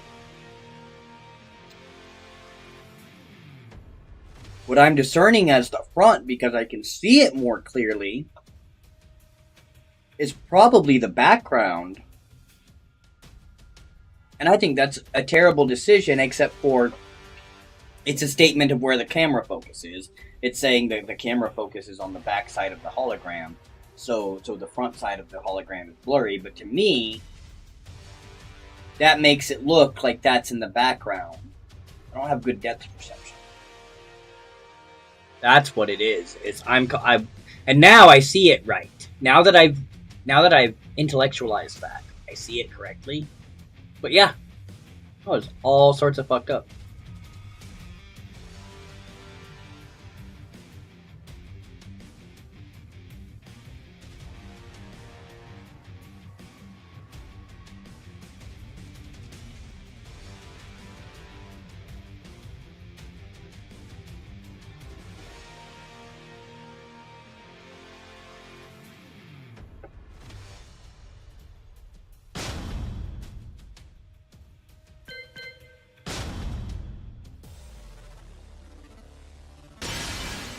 Welcome to the King of Iron Fist Tournament 7. Eddie Gordo.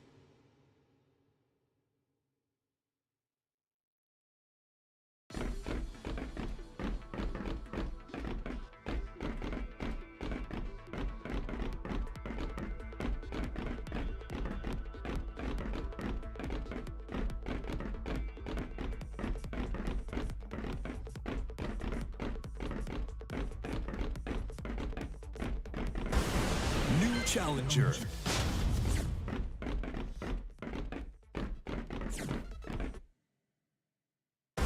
Get ready for the next battle. I feel like this outfit really indicates to a player what type of person they're fighting against.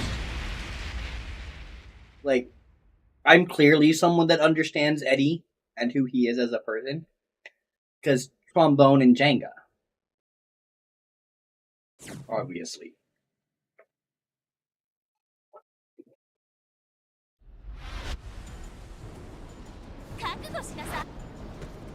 O que você quer? Round 1. Fight.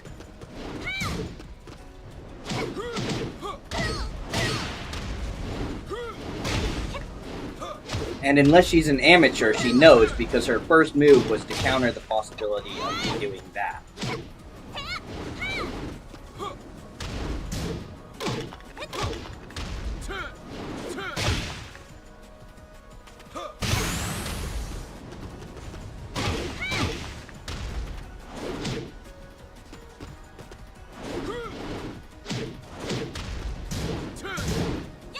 KO. Round 2. Fight.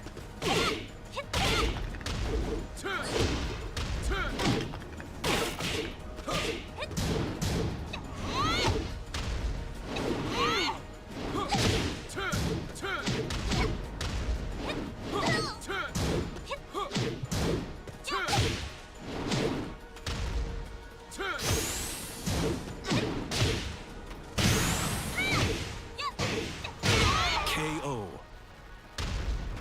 Round 3. Fight.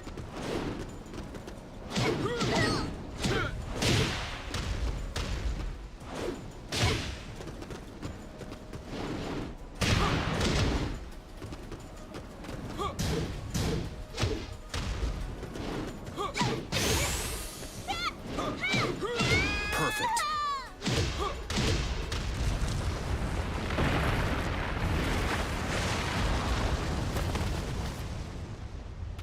Round 4. Fight.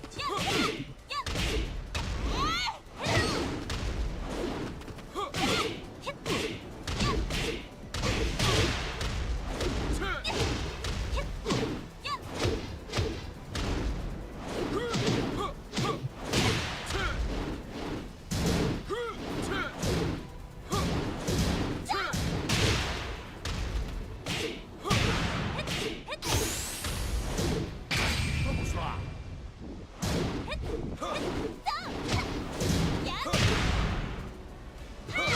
KO. Final round. Fight.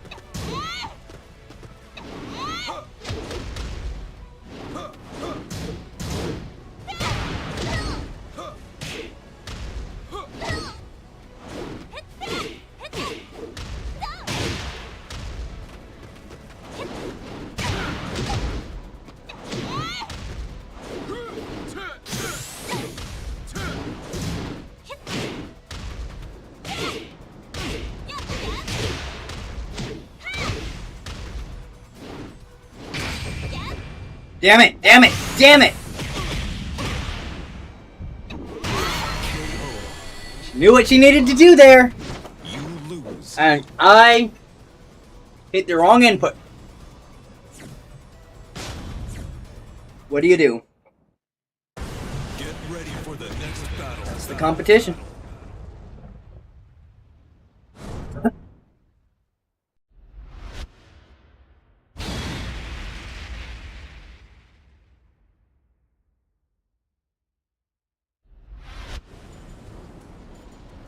Round 1.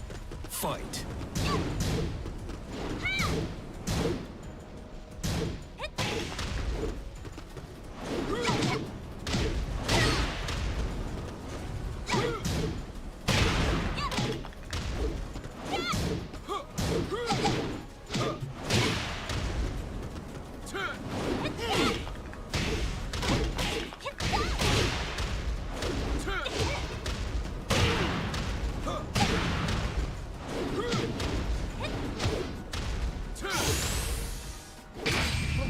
Yes.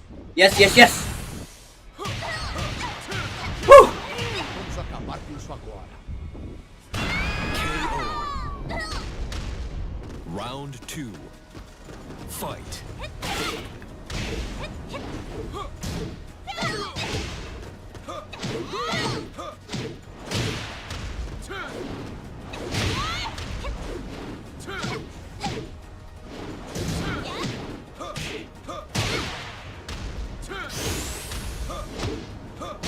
KO. Eddie's also very easy once you know his mechanics decently. Even if you're not the best, even if you're not that good. Understand his transitions in general. Really easy to variate his move sets so that you can remain unpredictable and not really do a lot of the same patterns too often. Like, even though I started into the same positions, I didn't come out in nearly the same way.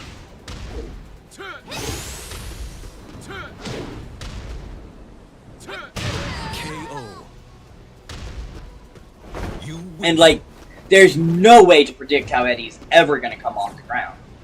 You're just gonna get kicked in the face. Get ready That's for like the next rule of battle. facing Eddie. He's on the ground, get the fuck away because you're gonna get kicked in the face. There's not an alternative. Block, move, or get kicked in the face.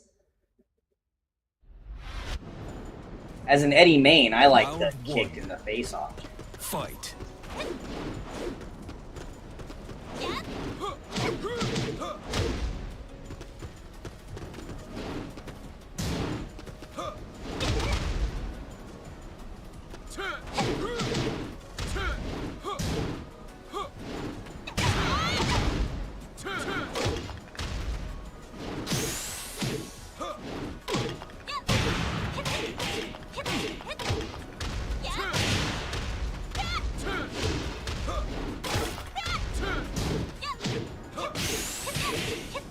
Vamos lá. I win. Vamos acabar com isso agora. KO. Round 2. Fight.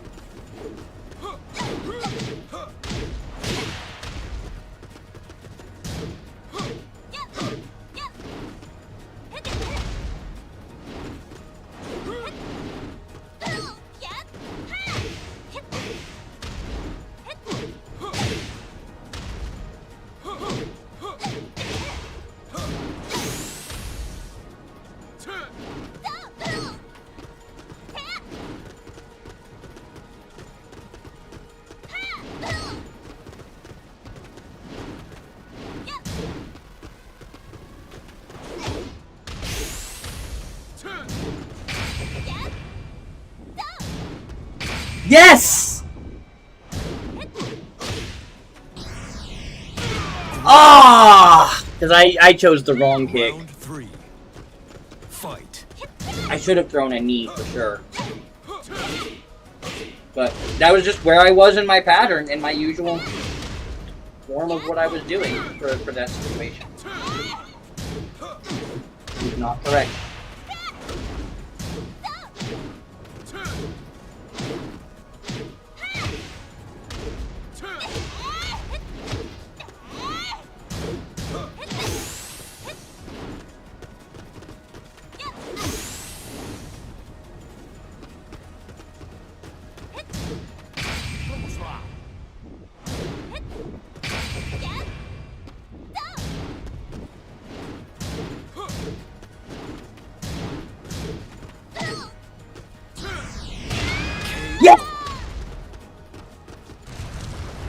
Oh man, fighting this person is good.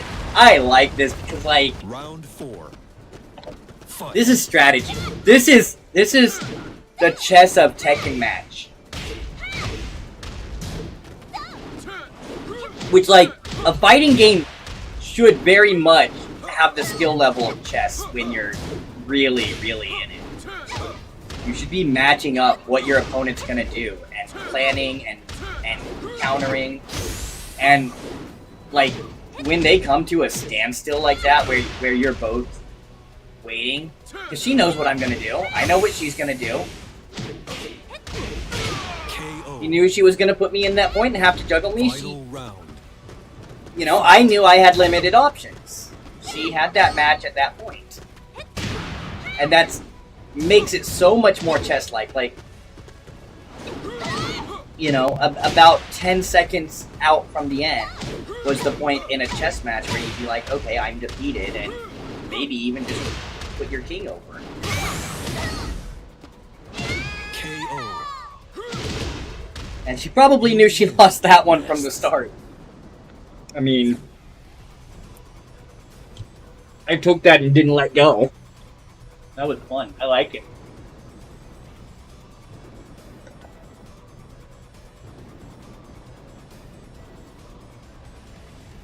Right, upload leaderboard data. Aw.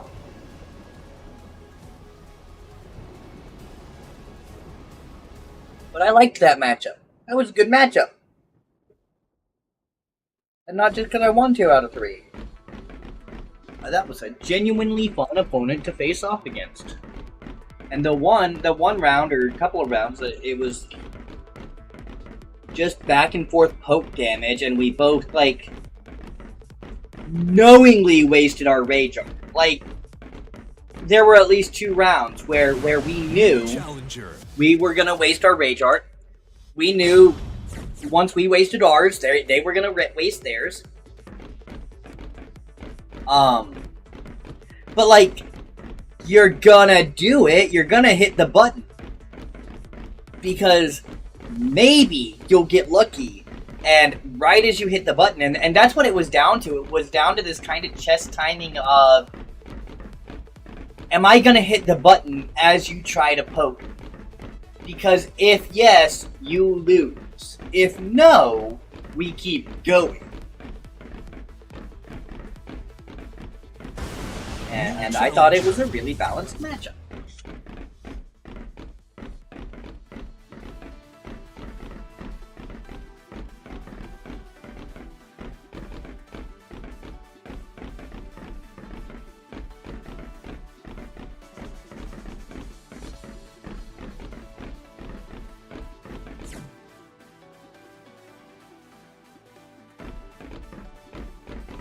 And I guess the risk gets more complicated than that, because it leads further into, if you poke, is your poke gonna poke before my rage makes contact? If yes, I lose.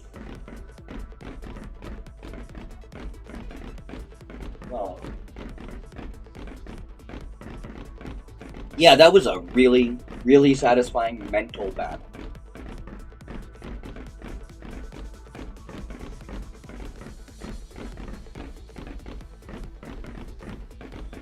You know, it's a lot of clacking noise from Eddie moving around. Barefoot. And if you get the chance to notice, it makes that much noise on mud. Like if he's in a dirt arena with no shoes, you hear the same sound.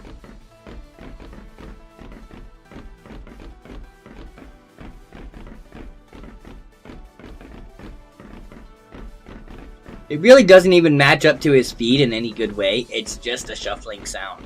It's just extremely soft.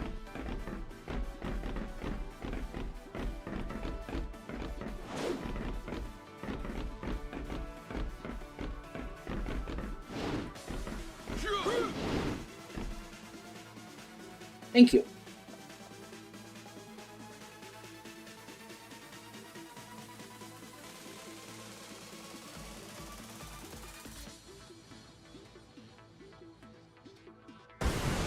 You know, I gotta say, if I could lay down like that by doing that, I think that's how I would get into bed every night. If I went out into a park and just decided to lounge, like, I would do that to lay down. Because why the fuck wouldn't you? If you could.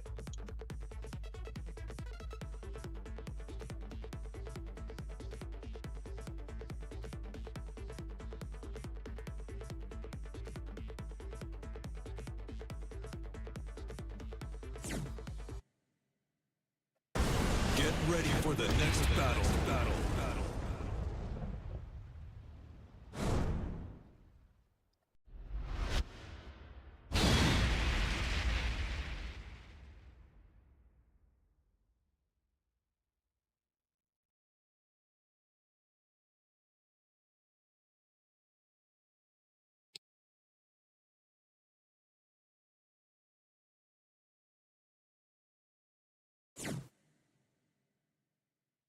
You know, ice cold hair is a feature of that character. Jin? That's not Jin. I don't know character's name. Eddie's all that matters. Fight.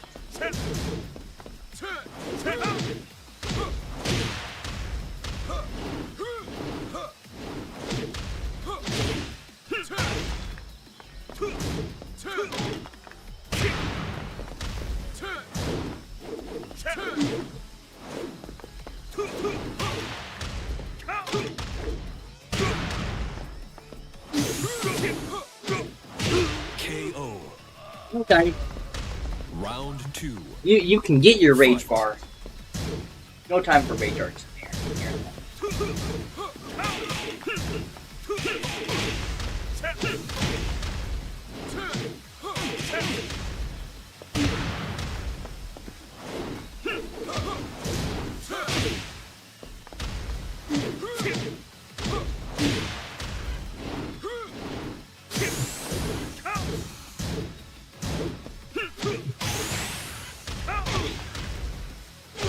KO. Well, he told me the same thing, didn't he? Round 3. Fight.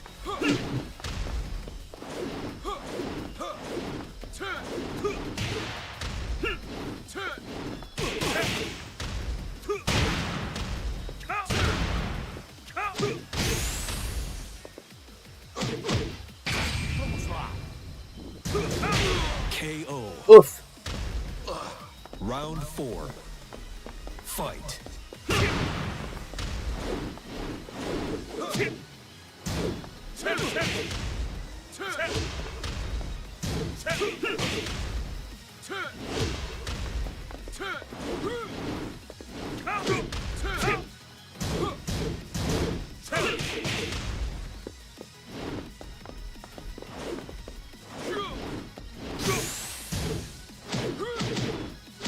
KO. Final round. Fight.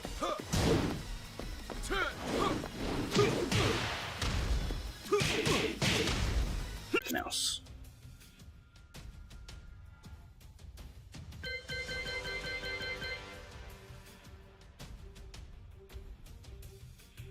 Once I see if this is gonna work. It did work?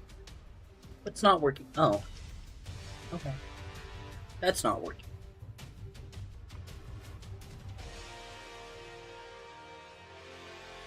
It's okay.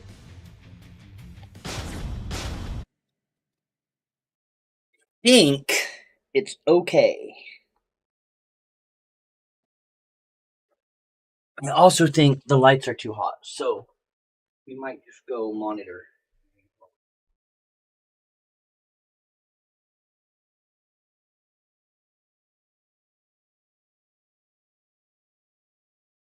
I mean, it's been moving into cold weather and I've got my window unit AC on, so. That tells you everything.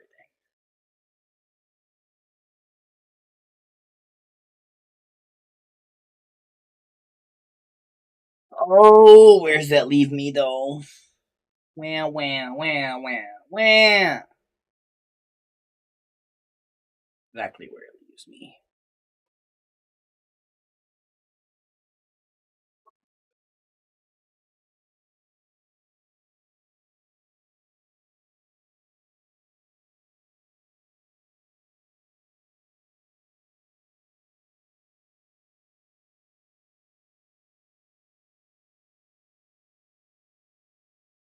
only been live 2 hours. It's not like it's anywhere near time to just be like, oh, well, it's fine.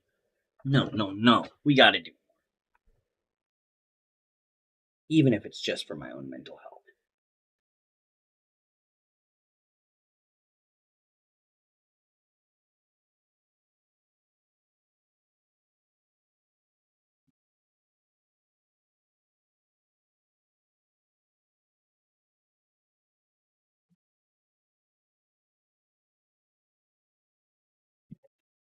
Hmm.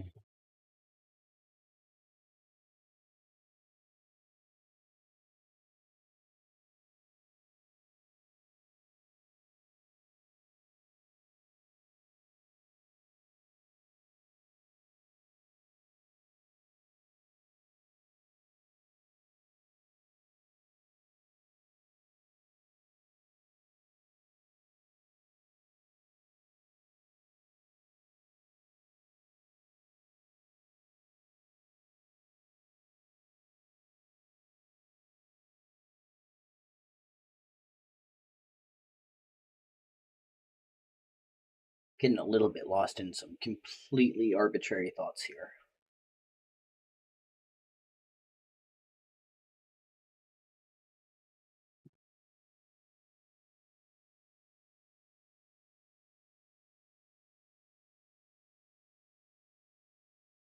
There's nothing super chill that I think is good to stream. That's part of the issue.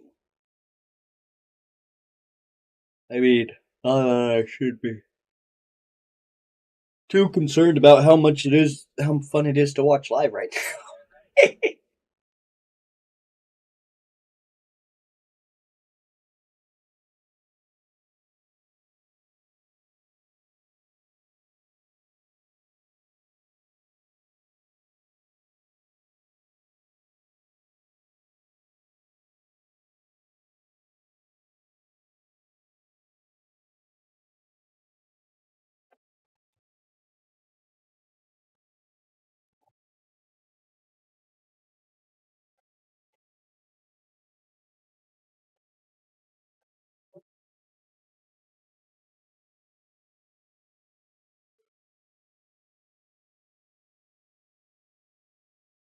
What's making me sleepy?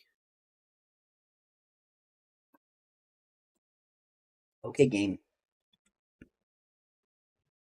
Thank you. I like it when you decide to exist.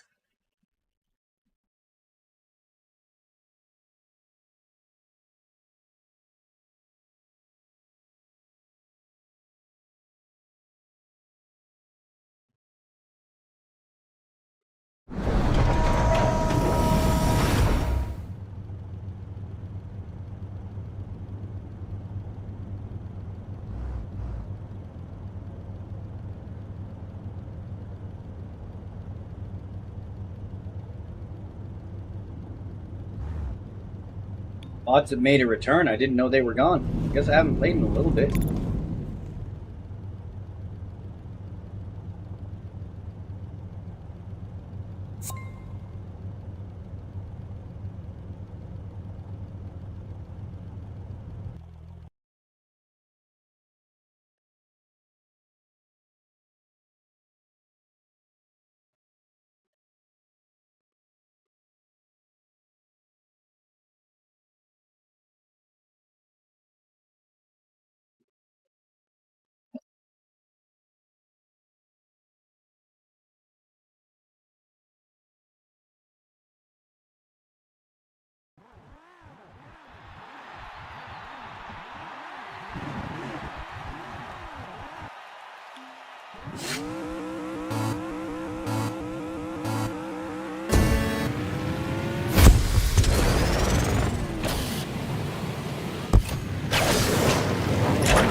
That'll do it.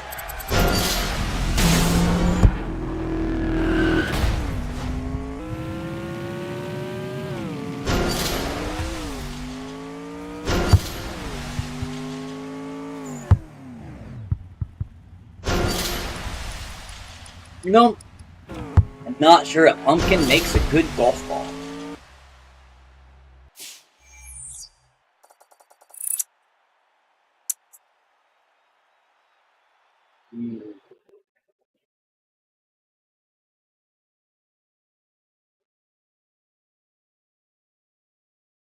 And I think it would be a funny little gag if the pumpkin ball actually, you know, rolls like a pumpkin. I.e., not very well.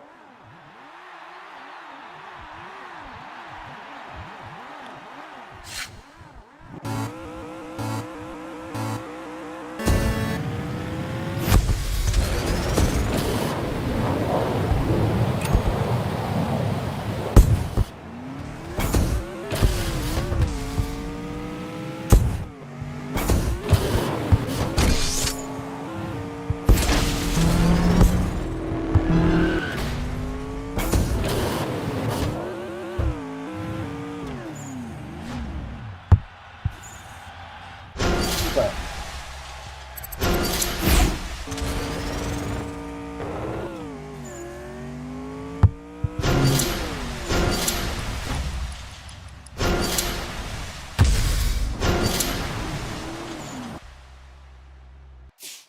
feel like this is not the most competitive round I've ever played.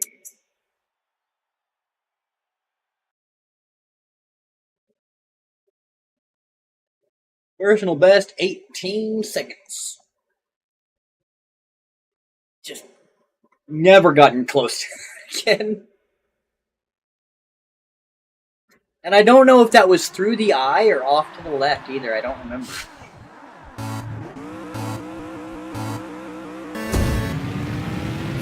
Some difference today, though. Oh, we're going mostly to the left.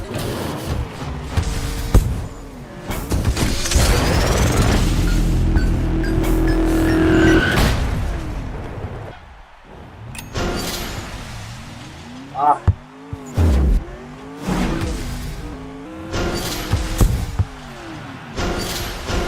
Bad. Hey, Bad Wolf beat me!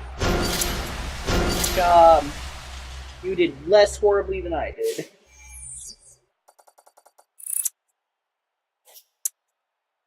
That was awful. 27 seconds. 24 seconds, please. Trees, please.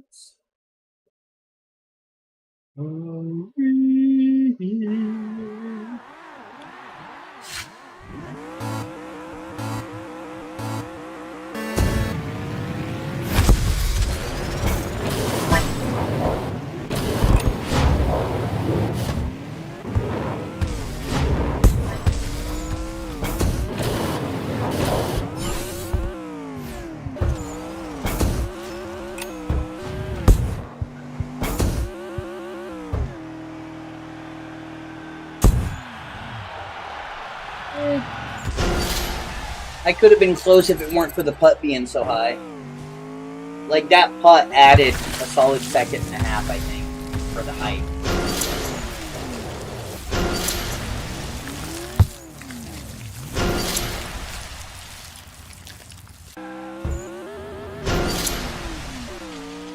You know, Bad Wolf might not be the most competitive player, but they're not using ball cam, so they're fine in my book.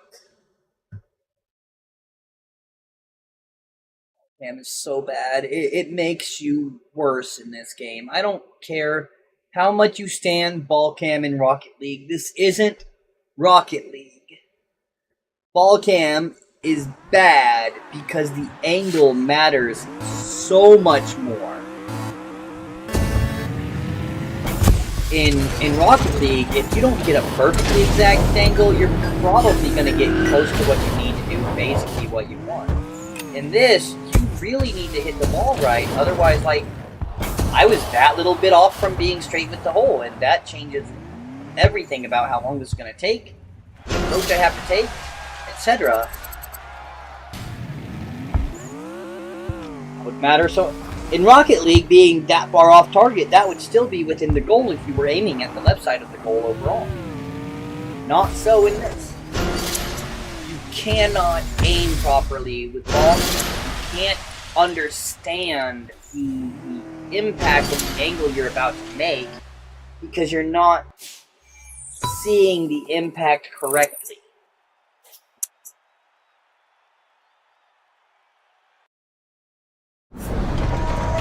You're not getting a proper view of your relationship to the ball when you're falling.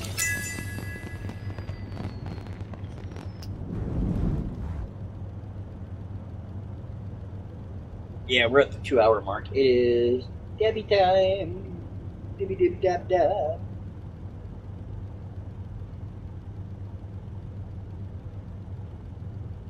On my third mic.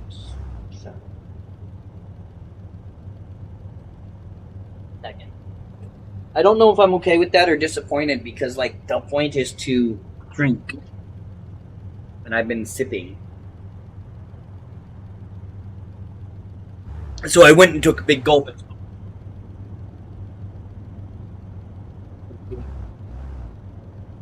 I sip. I mean, not quite literally sip, but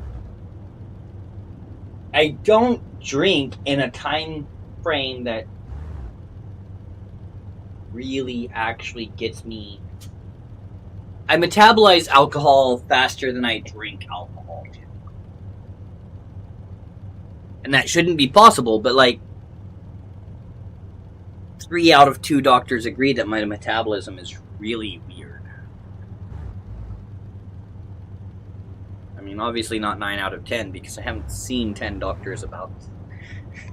If you've seen 10 different doctors about your metabolism,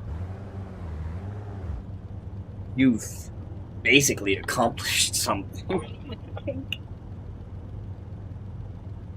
Really.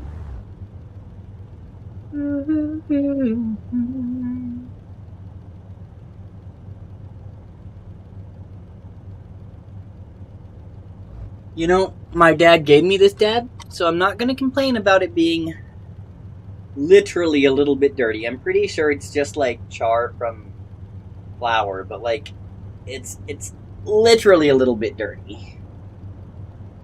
I got a big chunk of the char off, so I'm gonna try not to mix that into my. I put it in the same jar. I'm not sure why. So I'm gonna try not to mix it up with my little bit of, not dirty dab. Other than like putting a little from both on this because I'm almost out of dab. I got it. It doesn't. It's literally all the same.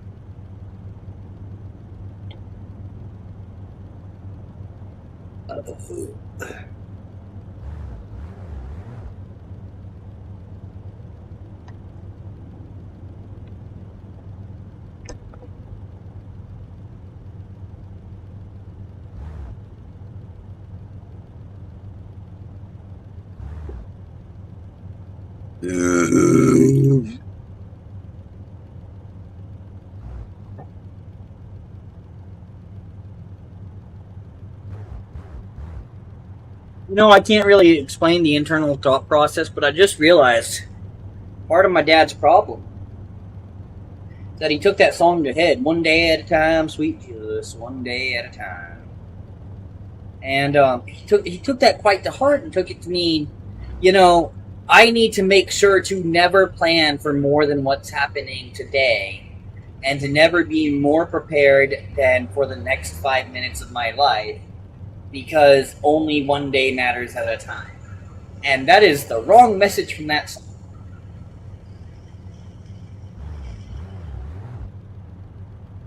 I mean, it's not terribly far off, but it's a twisted version of the message, I think.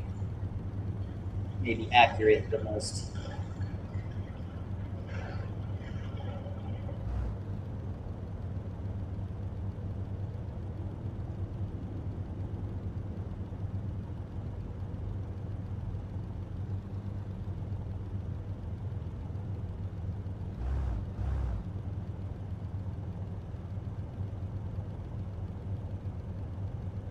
Dibby dibby dib dib dab dab dab. That's definitely too hot.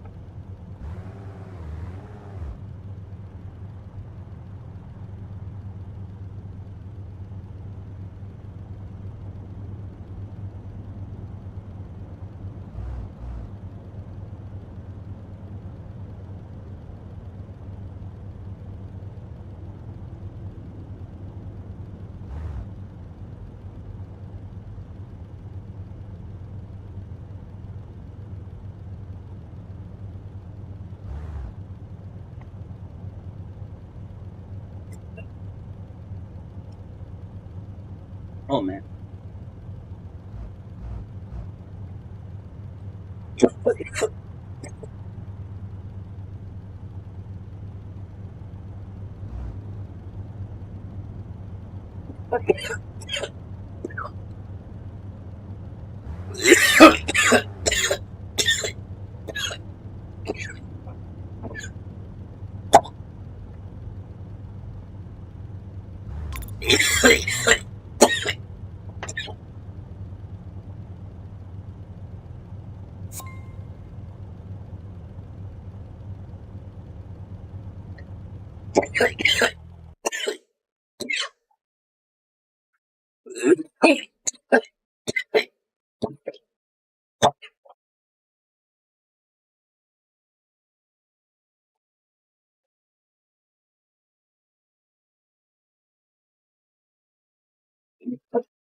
Oh. I feel myself slipping into a weird high that, like, I know I appreciate.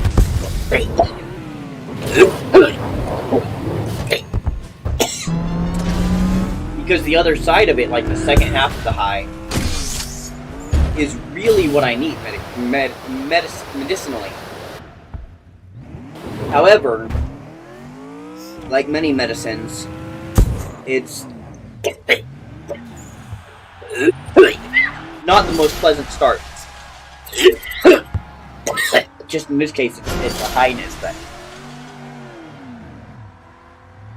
very surreal. It's probably pretty typical. I mean, but it's ethereal. That's the word.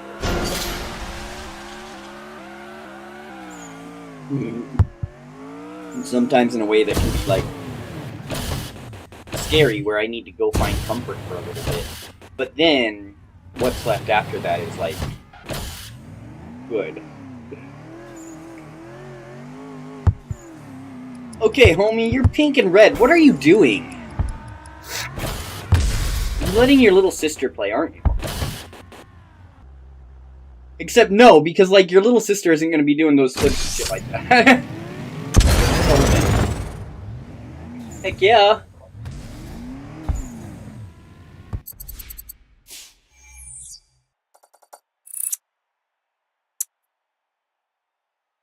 Oh, okay. Okay. I can appreciate the system now. I like it. I mean, I thought it was fine. But I think that probably a sort of natural complaint registered. Where if you hit the wrong direction initially, you had to wait. Or just send the wrong thing. And now they've given sort of an option to cancel and make sure to confirm you hit it. Because you can accidentally do something that seems mean in context when what like that may not necessarily be mean in other contexts, but like that's just the way of emojis, right? Oh, I just needed a little more go-go on that. Like, it was still a nice looking hit, but it went on a real good trajectory and for a real good, like, distance compared to the course. I mean, very happy with it. I mean, I don't play golf in real life. That's a nerdy sport. Hardly even a sport. Actually, a lot of the jocks in my school played golf. It was fairly popular. My school was probably a bit preppier than it made itself out to be.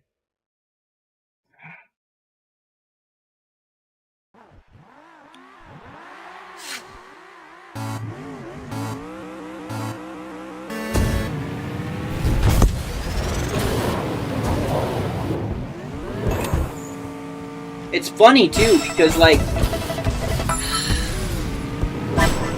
I don't think I realized till I was in my late 20s at least. Maybe even my 30s, which I'm only 33, it might have been that recent. I don't think I ever realized that being preppy could be considered positive.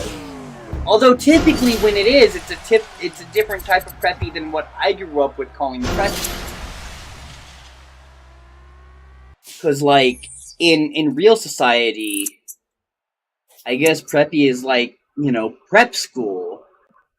It's a real sophistication, whereas like, in Podunk Town, being preppy is like, kind of being stuck up and snobby. But even in that context, I realized, like,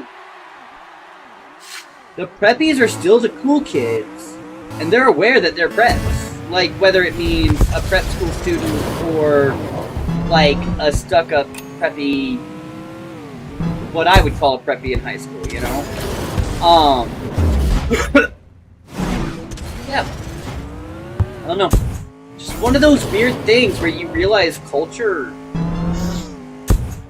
can be extremely small. I think it's the best way to say that. It can be extremely local and extremely small.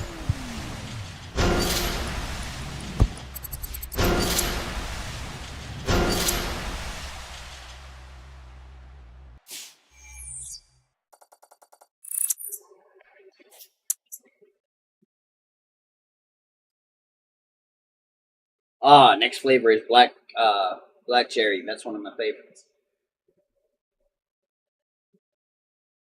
I'm grabbing them in order from the box. I got a 12-pack.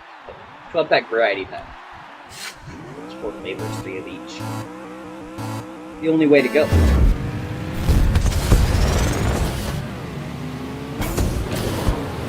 I mean, if you drink 6 at a time, you have to, like, make decisions about what flavors to drink, what flavors not to drink right now. Or if you drink, you know, less than that. Yeah, I mean, other things and stuff, but yeah. But like, if you drink 4 at a time, which I typically drink 4, or if I drink more than 4, I'll probably end up drinking 8. So like, the amount of each flavor is perfectly balanced for me. And it's not too much citrus for my very slight citrus allergy, which almost nothing is too much citrus, like, in context of, like, I'm still allergic to it, it's still not good. But outside of, like, anaphylactic allergies, like, things that really send you into that shock and stuff, if you have an allergy that you don't carry an EpiPen for, you probably still expose yourself to that allergen if you enjoy it. Like, if you like cats, but cats make you sneeze and itch a little bit, but you never need an EpiPen because of cats, you probably are fine being around cats, and you might even have a cat or two yourself that make you sneeze and itch, but you like cats. I know several people that, you know, and you know what, you can look at it and be like, why would you do that to yourself? But like, at the same time, they're making a judgment for themselves and for what they want to provide for another being of what amount of bullshit kind of suffering that's worth. And if they're like, you know what, caring for this cat, for what this cat brings for me and what it means to me to care for this cat, means that I'm a little itchy and sniffly most of the time. I'm getting more out of the relationship than I'm losing by being itchy and sniffly. And I make that conversation a bit more flowery than I've had it. But that is basically what I've heard people say, like, in instances like that. And, like, so, and I guess I know where the line is myself, too. Like, it's just if it's going to cause more harm than benefit. I don't need an EpiPen if I use capsaicin or menthol on my skin. But it's so much worse than the pain that it's supposed to help, because I have a topical allergy to both of them, that I'm not going to expose myself to them. Whereas I like lemonade. I may drink a glass or two of lemonade knowing that my throat's gonna suck for a little while, and my voice might hurt. I like lemonade a whole awful lot. And I get a benefit out of drinking it that is worth the amount of allergic reaction I have. So, you know. That being said, I think my point started at, like, you know, I have this allergy to citrus. And I think I went off the rails because I'm like, oh no, I don't want people to think I'm being flippant about allergies and encouraging unsafe practices. Like, you know, you should talk to doctors, you know, talk to parents, talk to whoever you talk to. If you don't trust doctors, if you don't talk to your parents, friends, teachers, doctor, talk to someone that, like, has more experience with allergies. A parent of somebody, a doctor of some sort, a school nurse. Discuss your experience with your allergies if there's something that you've had an allergic response with of some sort, but it's something you like and you want to experience still. You know, if you're like, I really like this food, I want to continue eating it, but it causes this. Should I do that? Should I avoid that? Is there a balance? You can find your answers. Like, I'm never going to be at risk of harm from drinking any amount of lemonade or eating lemons or citrus in general.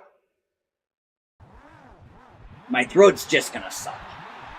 But yeah, the point I was making is, like, Mike's Hard Lemonade doesn't have a whole lot of citrus, so I can consume it easily without that upset. Which is, again, nice because I really like lemonade and I'm laid up. I can't drive. Even if I could drive with my ankle and my stick shift right now, I have a flat tire that I don't see any future of getting fixed in any reasonable amount of time. And by reasonable, I mean, like, this year.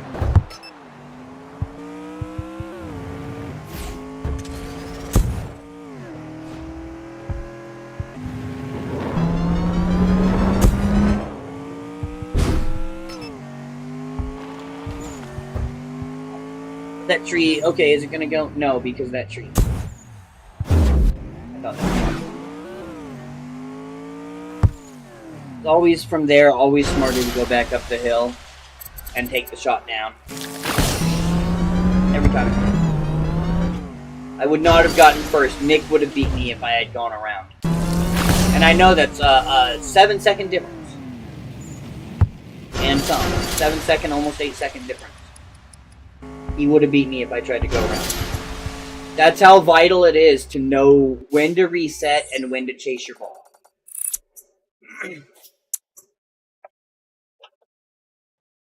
You know, I guess no matter what I do on my stream, it is sort of a podcast of sorts because I won't shut the fuck up. And I'm always trying to disseminate some sort of information. Like, oh my god. So, here's the problem with what happened. I'll be so happy with it. So, I had a personal misunderstanding, and it probably, like, overall in the most humble way, like, in saying it's humble for me is, like, sort of diminishes the humility, I think, probably. But, like, genuinely in a way that was like unintentionally more humble than I intended, because I was being a bit dramatically humble to be like, hey, I just wanted to be aware and stated that this is not okay, and you know, I'm not gonna ask for anything more than I should have had in the first place. Should have asked for a lot more. The whole Best Buy thing, I may have mentioned a lot of it. I know I talked about Best Buy, sprained my ankle, that's why I'm laid up, etc. Doctor told me go ahead and get back on the drums. I hate my doctor. He's so mean. Oh my god, I hate him right now so much. It hurts so bad. No, I'm actually really happy to have the clearance to be like, not just, hey, you're good to try to play some drums, but I want you to play some drums. I want you to use the hi-hat. I don't have a real good double bass, and I don't think I would use it. So like, I'm not doing anything that's like harsh on my ankle. With the hi-hat, I can kind of use it and not use it as I kind of want to, need to. I can practice, I can play, I can get out into drums still again.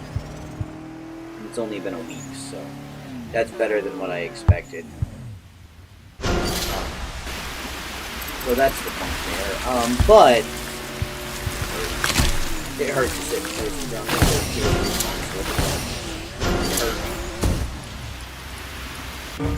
But I get it, like, I understand what it was stretching out, and I told him that I had been having trouble wearing the Ace Wrap and using the crutches around home. And he's like, he said he's pretty sure that's alright. Although, he made some statements that he confessed some ignorance about sprains that make me wonder how much I should, although it's not necessarly what I was seeing, but he's an MD, I would expect him to have a basic knowledge of, like, a class 3 sprain is a thing. But he, like, looked at it and determined where the stretching was himself. It's like, I can feel this is ready to maybe try to stretch to this extent. And, you know, as with all things, you know, determine for yourself too, but definitely with sprains, I think I've learned in all the ways I have sprained, so I've never been on crutches. I guess, you know, I tell people I've never had anything near that bad. I got put on a cane that I've never fully come off when I was 16. I guess that's... Technically what happened was much worse than a sprain. I tore my ACL. And it wasn't really treated. My parents didn't give a fuck. I needed surgery, and they're like, how about, like, a brace?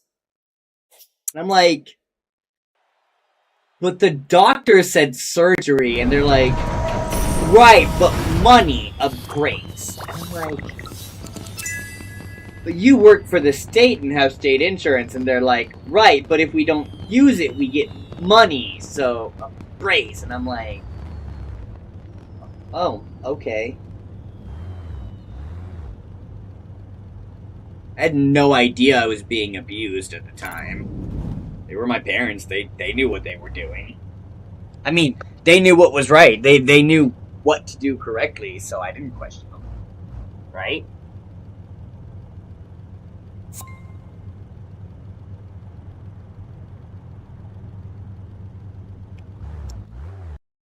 Oh, man. No idea what it was. It might have been a dream, too. Actually, I think I had an idea, and then I had a dream. Which, I've been dreaming more lately. I have theories. My memory hasn't necessarily been better. I've been dreaming more. And I've had a bit more of a visual imagination, which is counterintuitive to having aphantasia. But I believe my aphantasia was developed by trauma, and that, you know, doing things like being on a schedule and having some, maybe being able to take care of myself in some way, having some pretense, I guess, has relieved some of the stress to where I've been able to experience that form of imagination and creativity and processing. So it's kind of weird to sit and be like, oh yeah, I had a dream, because usually like, I'm pretty sure I dreamed, but I'm like, I dreamed about, maybe, you know what, maybe it was you, never mind. And usually not even that, like, usually I actively, definitively don't dream, because it's a big thing. But, I don't remember what the idea was, but I remember it was really just dry and sarcastic, but also true, type, like, just, yep, so, you know, obviously I went out on a date, and, you know, the girl said hi and went home. You know, that kind of wit, and I was like, that's right. Casually explained. Like, I thought I'd been very clever in my head. I was like, yeah, casually explained to me their heart out. But it truly couldn't have been, you know, that's how that goes. But then I had this dream, I think, it must have been. I don't know, or maybe I just fantasized wide awake, openly in my mind. I don't fucking know. I live in a fucking nightmare world. Why not live in a fantasy world for a little while? But I left a comment on one of my videos in response to somebody's comment. And they responded in this, like, wildly, perfectly in tune way. And so I said exactly that, like, casually explained to keep their heart out.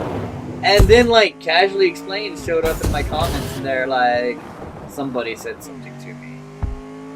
This is great.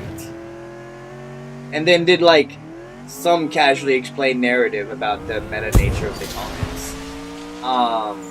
And then I was like, so I have to break character and turn into a squealing little fan. I hope that's okay with you.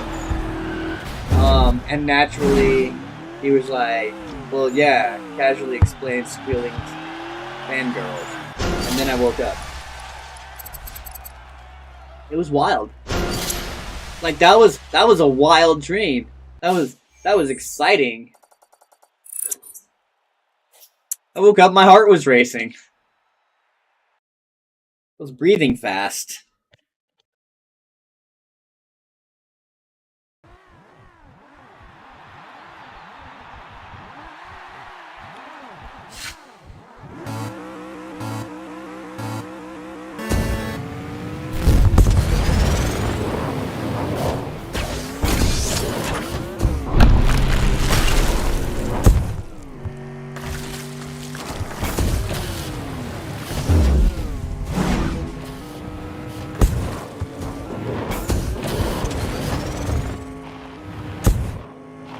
You know, nah, I'm not getting into this. Okay, never mind. I had a very simple thought, but the thought led to some hint of, you know, the chance of ever being well known in any capacity. And then that led immediately into Messiah complex issues, and I just don't want it to be. Alright right now. Talked about that a lot.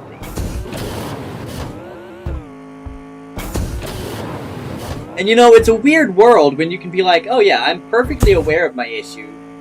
There's a chance that my complex might just be, like, the truth. It's hard to prove one way or the other, necessarily, undoubtedly, but I try to approach it as a complex while still discussing ideologically and, like, philosophically the possibility and the ramifications of how it could be and what it and if it would be true, like the ramifications of the nature of it being true. I'm not necessarily saying it is, but like, you know, so like if it's true, this is how this goes on, right? Like, you know, I have Messiah complex. If I'm some form of Messiah, I'm certainly the enemy of the church.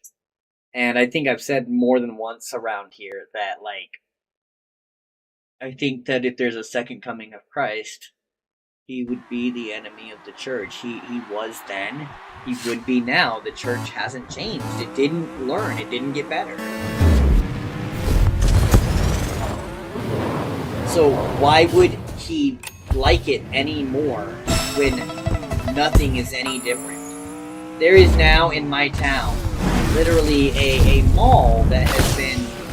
Now, to be fair, the church didn't do anything nefarious. As space became available in the mall, this church needed more space for their congregation, for their activities, so they purchased and rented out storefronts. To my understanding, at what was being asked or over. You know? So in that context, like spiritually, you can say, you know, they needed availability, and God made something available that they needed in a way that was beneficial to all, you know, the people that lost or moved out or whatever their storefronts. That was happening anyway. That was not going to be affected by whether or not the church moved in. So it didn't harm anyone that, you know, in any way. But here's the irony, is like, it's a very small mall. There's probably about 15 storefronts. And, there's a theater at one end, and a family center, farm, and home shop at the other, which are both, you know, fairly large. Well, the theater is small, like 8 theaters. I think it's 8 levels. But the farm store is like, you know, they've got mowers and stuff inside, so it's naturally large, and then you've got big sections of hardware and etc. You know, a whole probably 100 square feet dedicated to screws and bolts. It's just a supply shop. But all the space in between is basically rented out, bought out by this church now.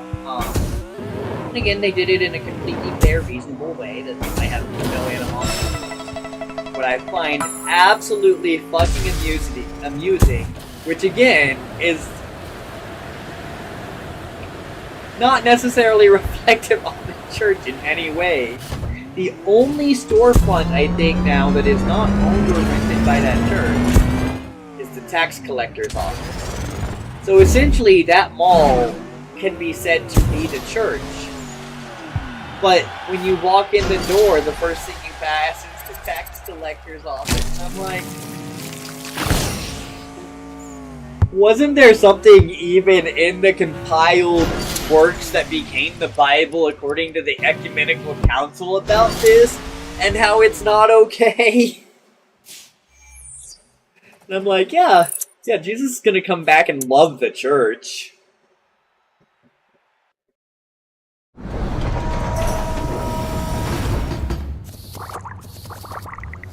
Started writing a book about this with AI, and it was like, oh yeah, I'm definitely got enough RAM and capabilities to like work little by little and get this whole thing written out with you, because I can't type very much. Most people know this, and my creative juices are limited. I got a good intro. I got like a good first page, I think, and then it just tore to hell. And ChatGPT, I mean, Bing uses ChatGPT, but Bing limits you to 30 responses. And that's probably good, because it starts to get bad within those. ChatGPT, just the main source, doesn't. Or, I don't know what I would call the main source from the way I see it. Not very well educated. Like, people talk about, I used ChatGPT to do this and this and this, and create this and this and this.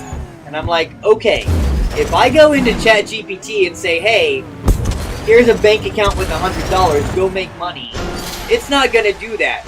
So the fuck do you mean when you say you used ChatGPT to take $100 and go make money? Because that ain't ChatGPT that I'm aware of, homie. But I've tried to find those answers. And, I think it's a conspiracy. Because you can't find those answers. You ask AI about it, and they're like, oh yeah, you know, they just use ChatGPT. It's ChatGPT. And I'm like, and you Google it, and it's like, yes, people use ChatGPT to do all it. And I'm like, I've asked it to do that. It doesn't do that. So what the fuck do you mean when you say ChatGPT?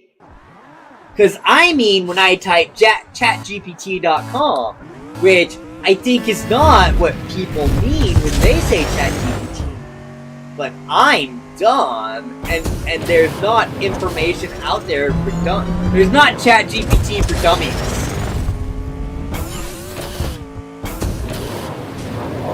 As far as I know. Well, that was unfortunate. Very effective. Extremely inconvenient.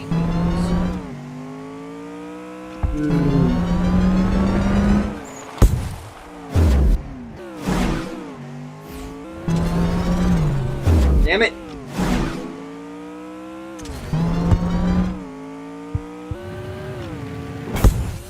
No, that's immediately out of bounds. Okay, yeah, because there's no chance you would miss that shot, so it has to be out of bounds. Damn it.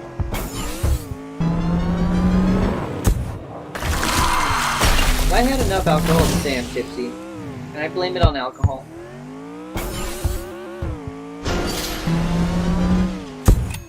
I just don't.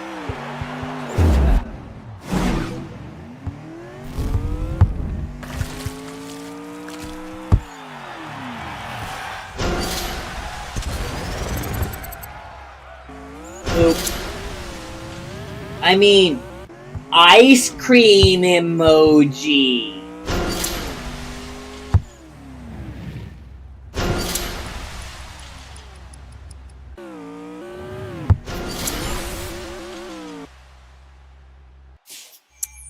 Apparently, the first actual label that I ever had was ice cream.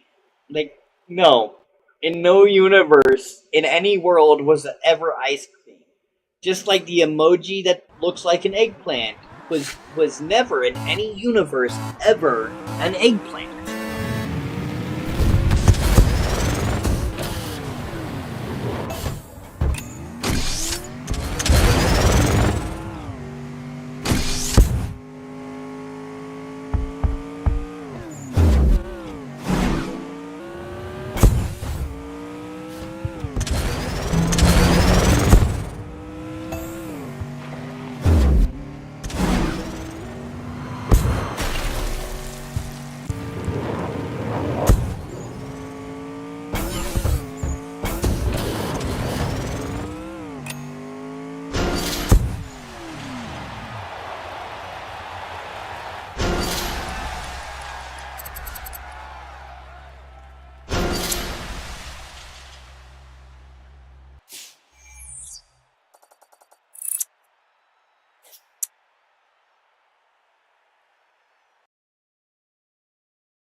Oh man. You know, I'm not even paying attention to what's happening to my rank. Am I doing better or worse?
Oh!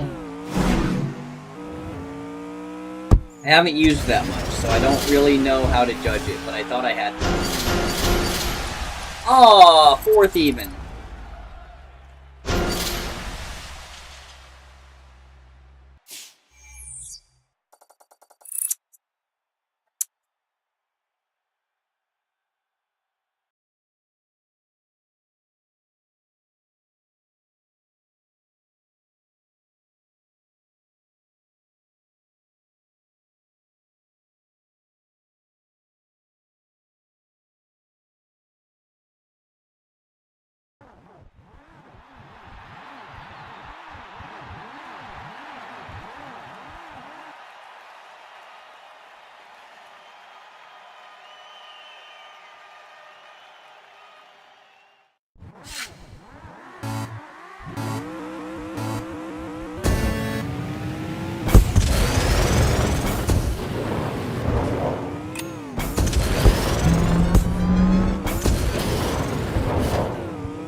Thought it went to a safe spot, but it really didn't.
I was sure that I wasn't gonna get first, but that would have been neat. I did get new best.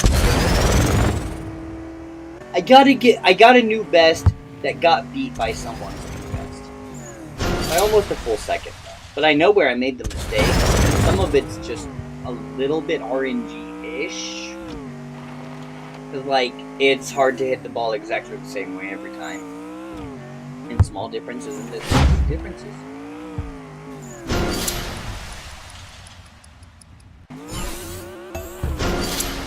I feel like there's some words I should be taking nibbles on after I say that.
did the thing!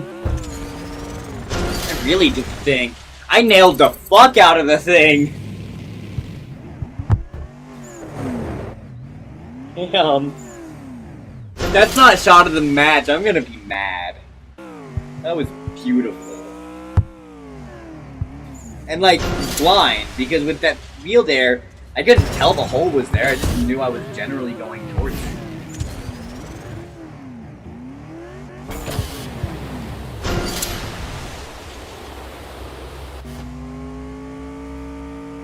So it was on a beeline.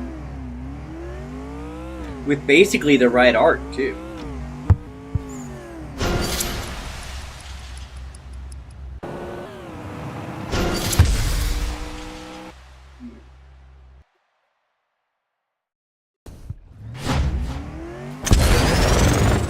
Yeah.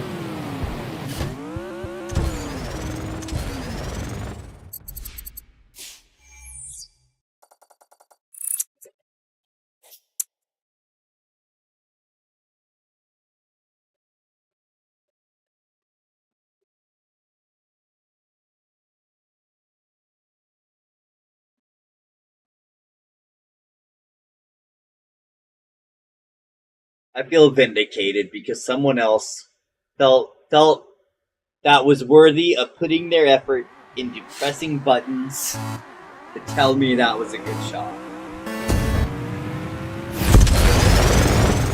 And like, it definitely wasn't a shot worthy of a sarcastic version. Because you know when it's being sarcastic. That shot felt good. Usually when it's sarcastic, it doesn't look... Whether it went in the hole or not, it doesn't feel good.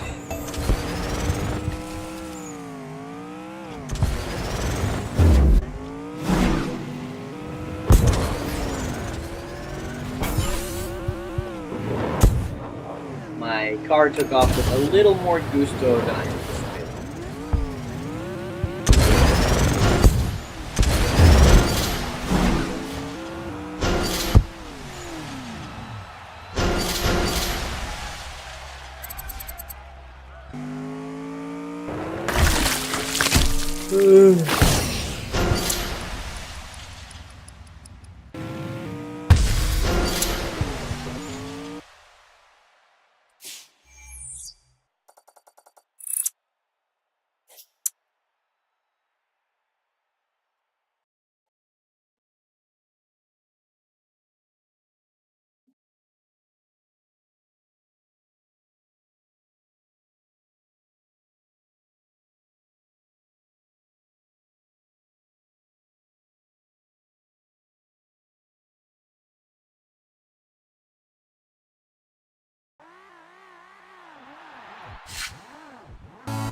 This might have to be my last match. I have not been sleeping well.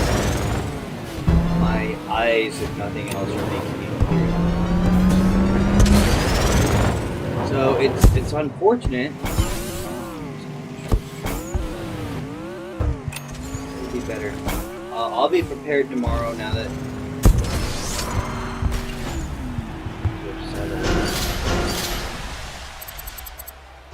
I'll probably maybe possibly have more of a plan.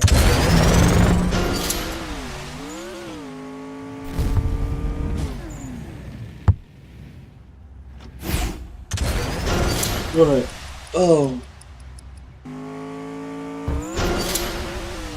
right now,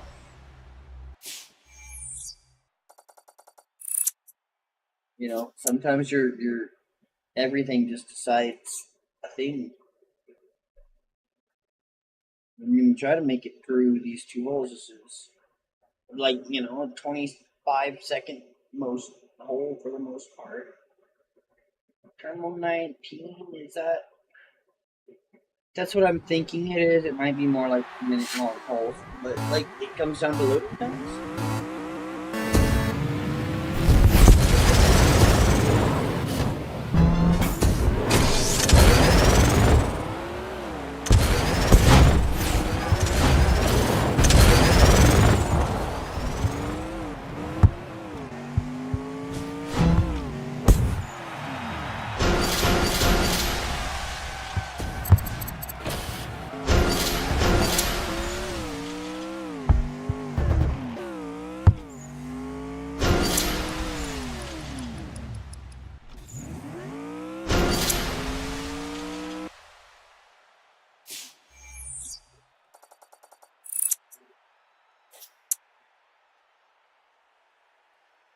I don't know exactly why, but I have a feeling they're gonna regret putting that poo emoji in that chat circle.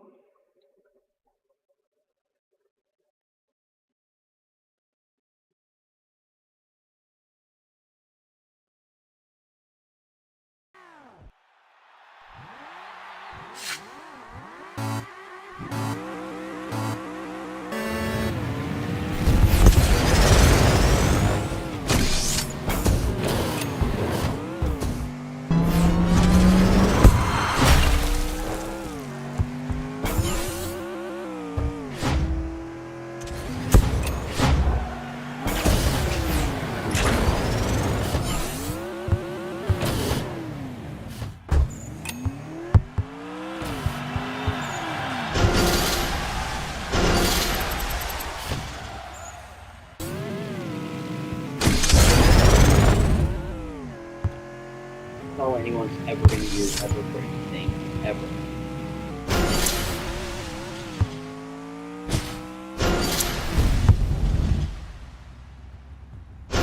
All poop, always now.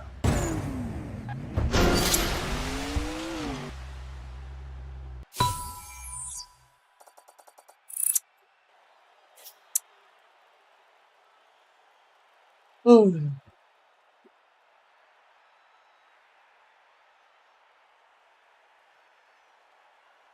Oh, genuinely, I think you guys can hear it. I just, I'm crashing super hard. It is not going to be healthy for me to try to fight it. So, tomorrow will be better for the stream unless tragedy happens, which, fingers crossed as always, yeah. So, it's been alright. It's kept me going. Hasn't been the stream I want my stream to be. But without a real audience still, I got time to get there. This is all just recorded history until then. Which is, I guess, doing better than we've ever done in history because, you know, real-time streaming and real-time recording of history, that's gonna be a big difference someday. So, I think that's all my random thoughts too. I absolutely have to sleep. I'm gonna have to open my eyes to press the button to end the stream. If it weren't for that, I wouldn't even have to open my eyes to grab my phone and get down the stairs to my bed. So that said, I'll see anybody next time. Question mark exclamation point. Okay. Bye.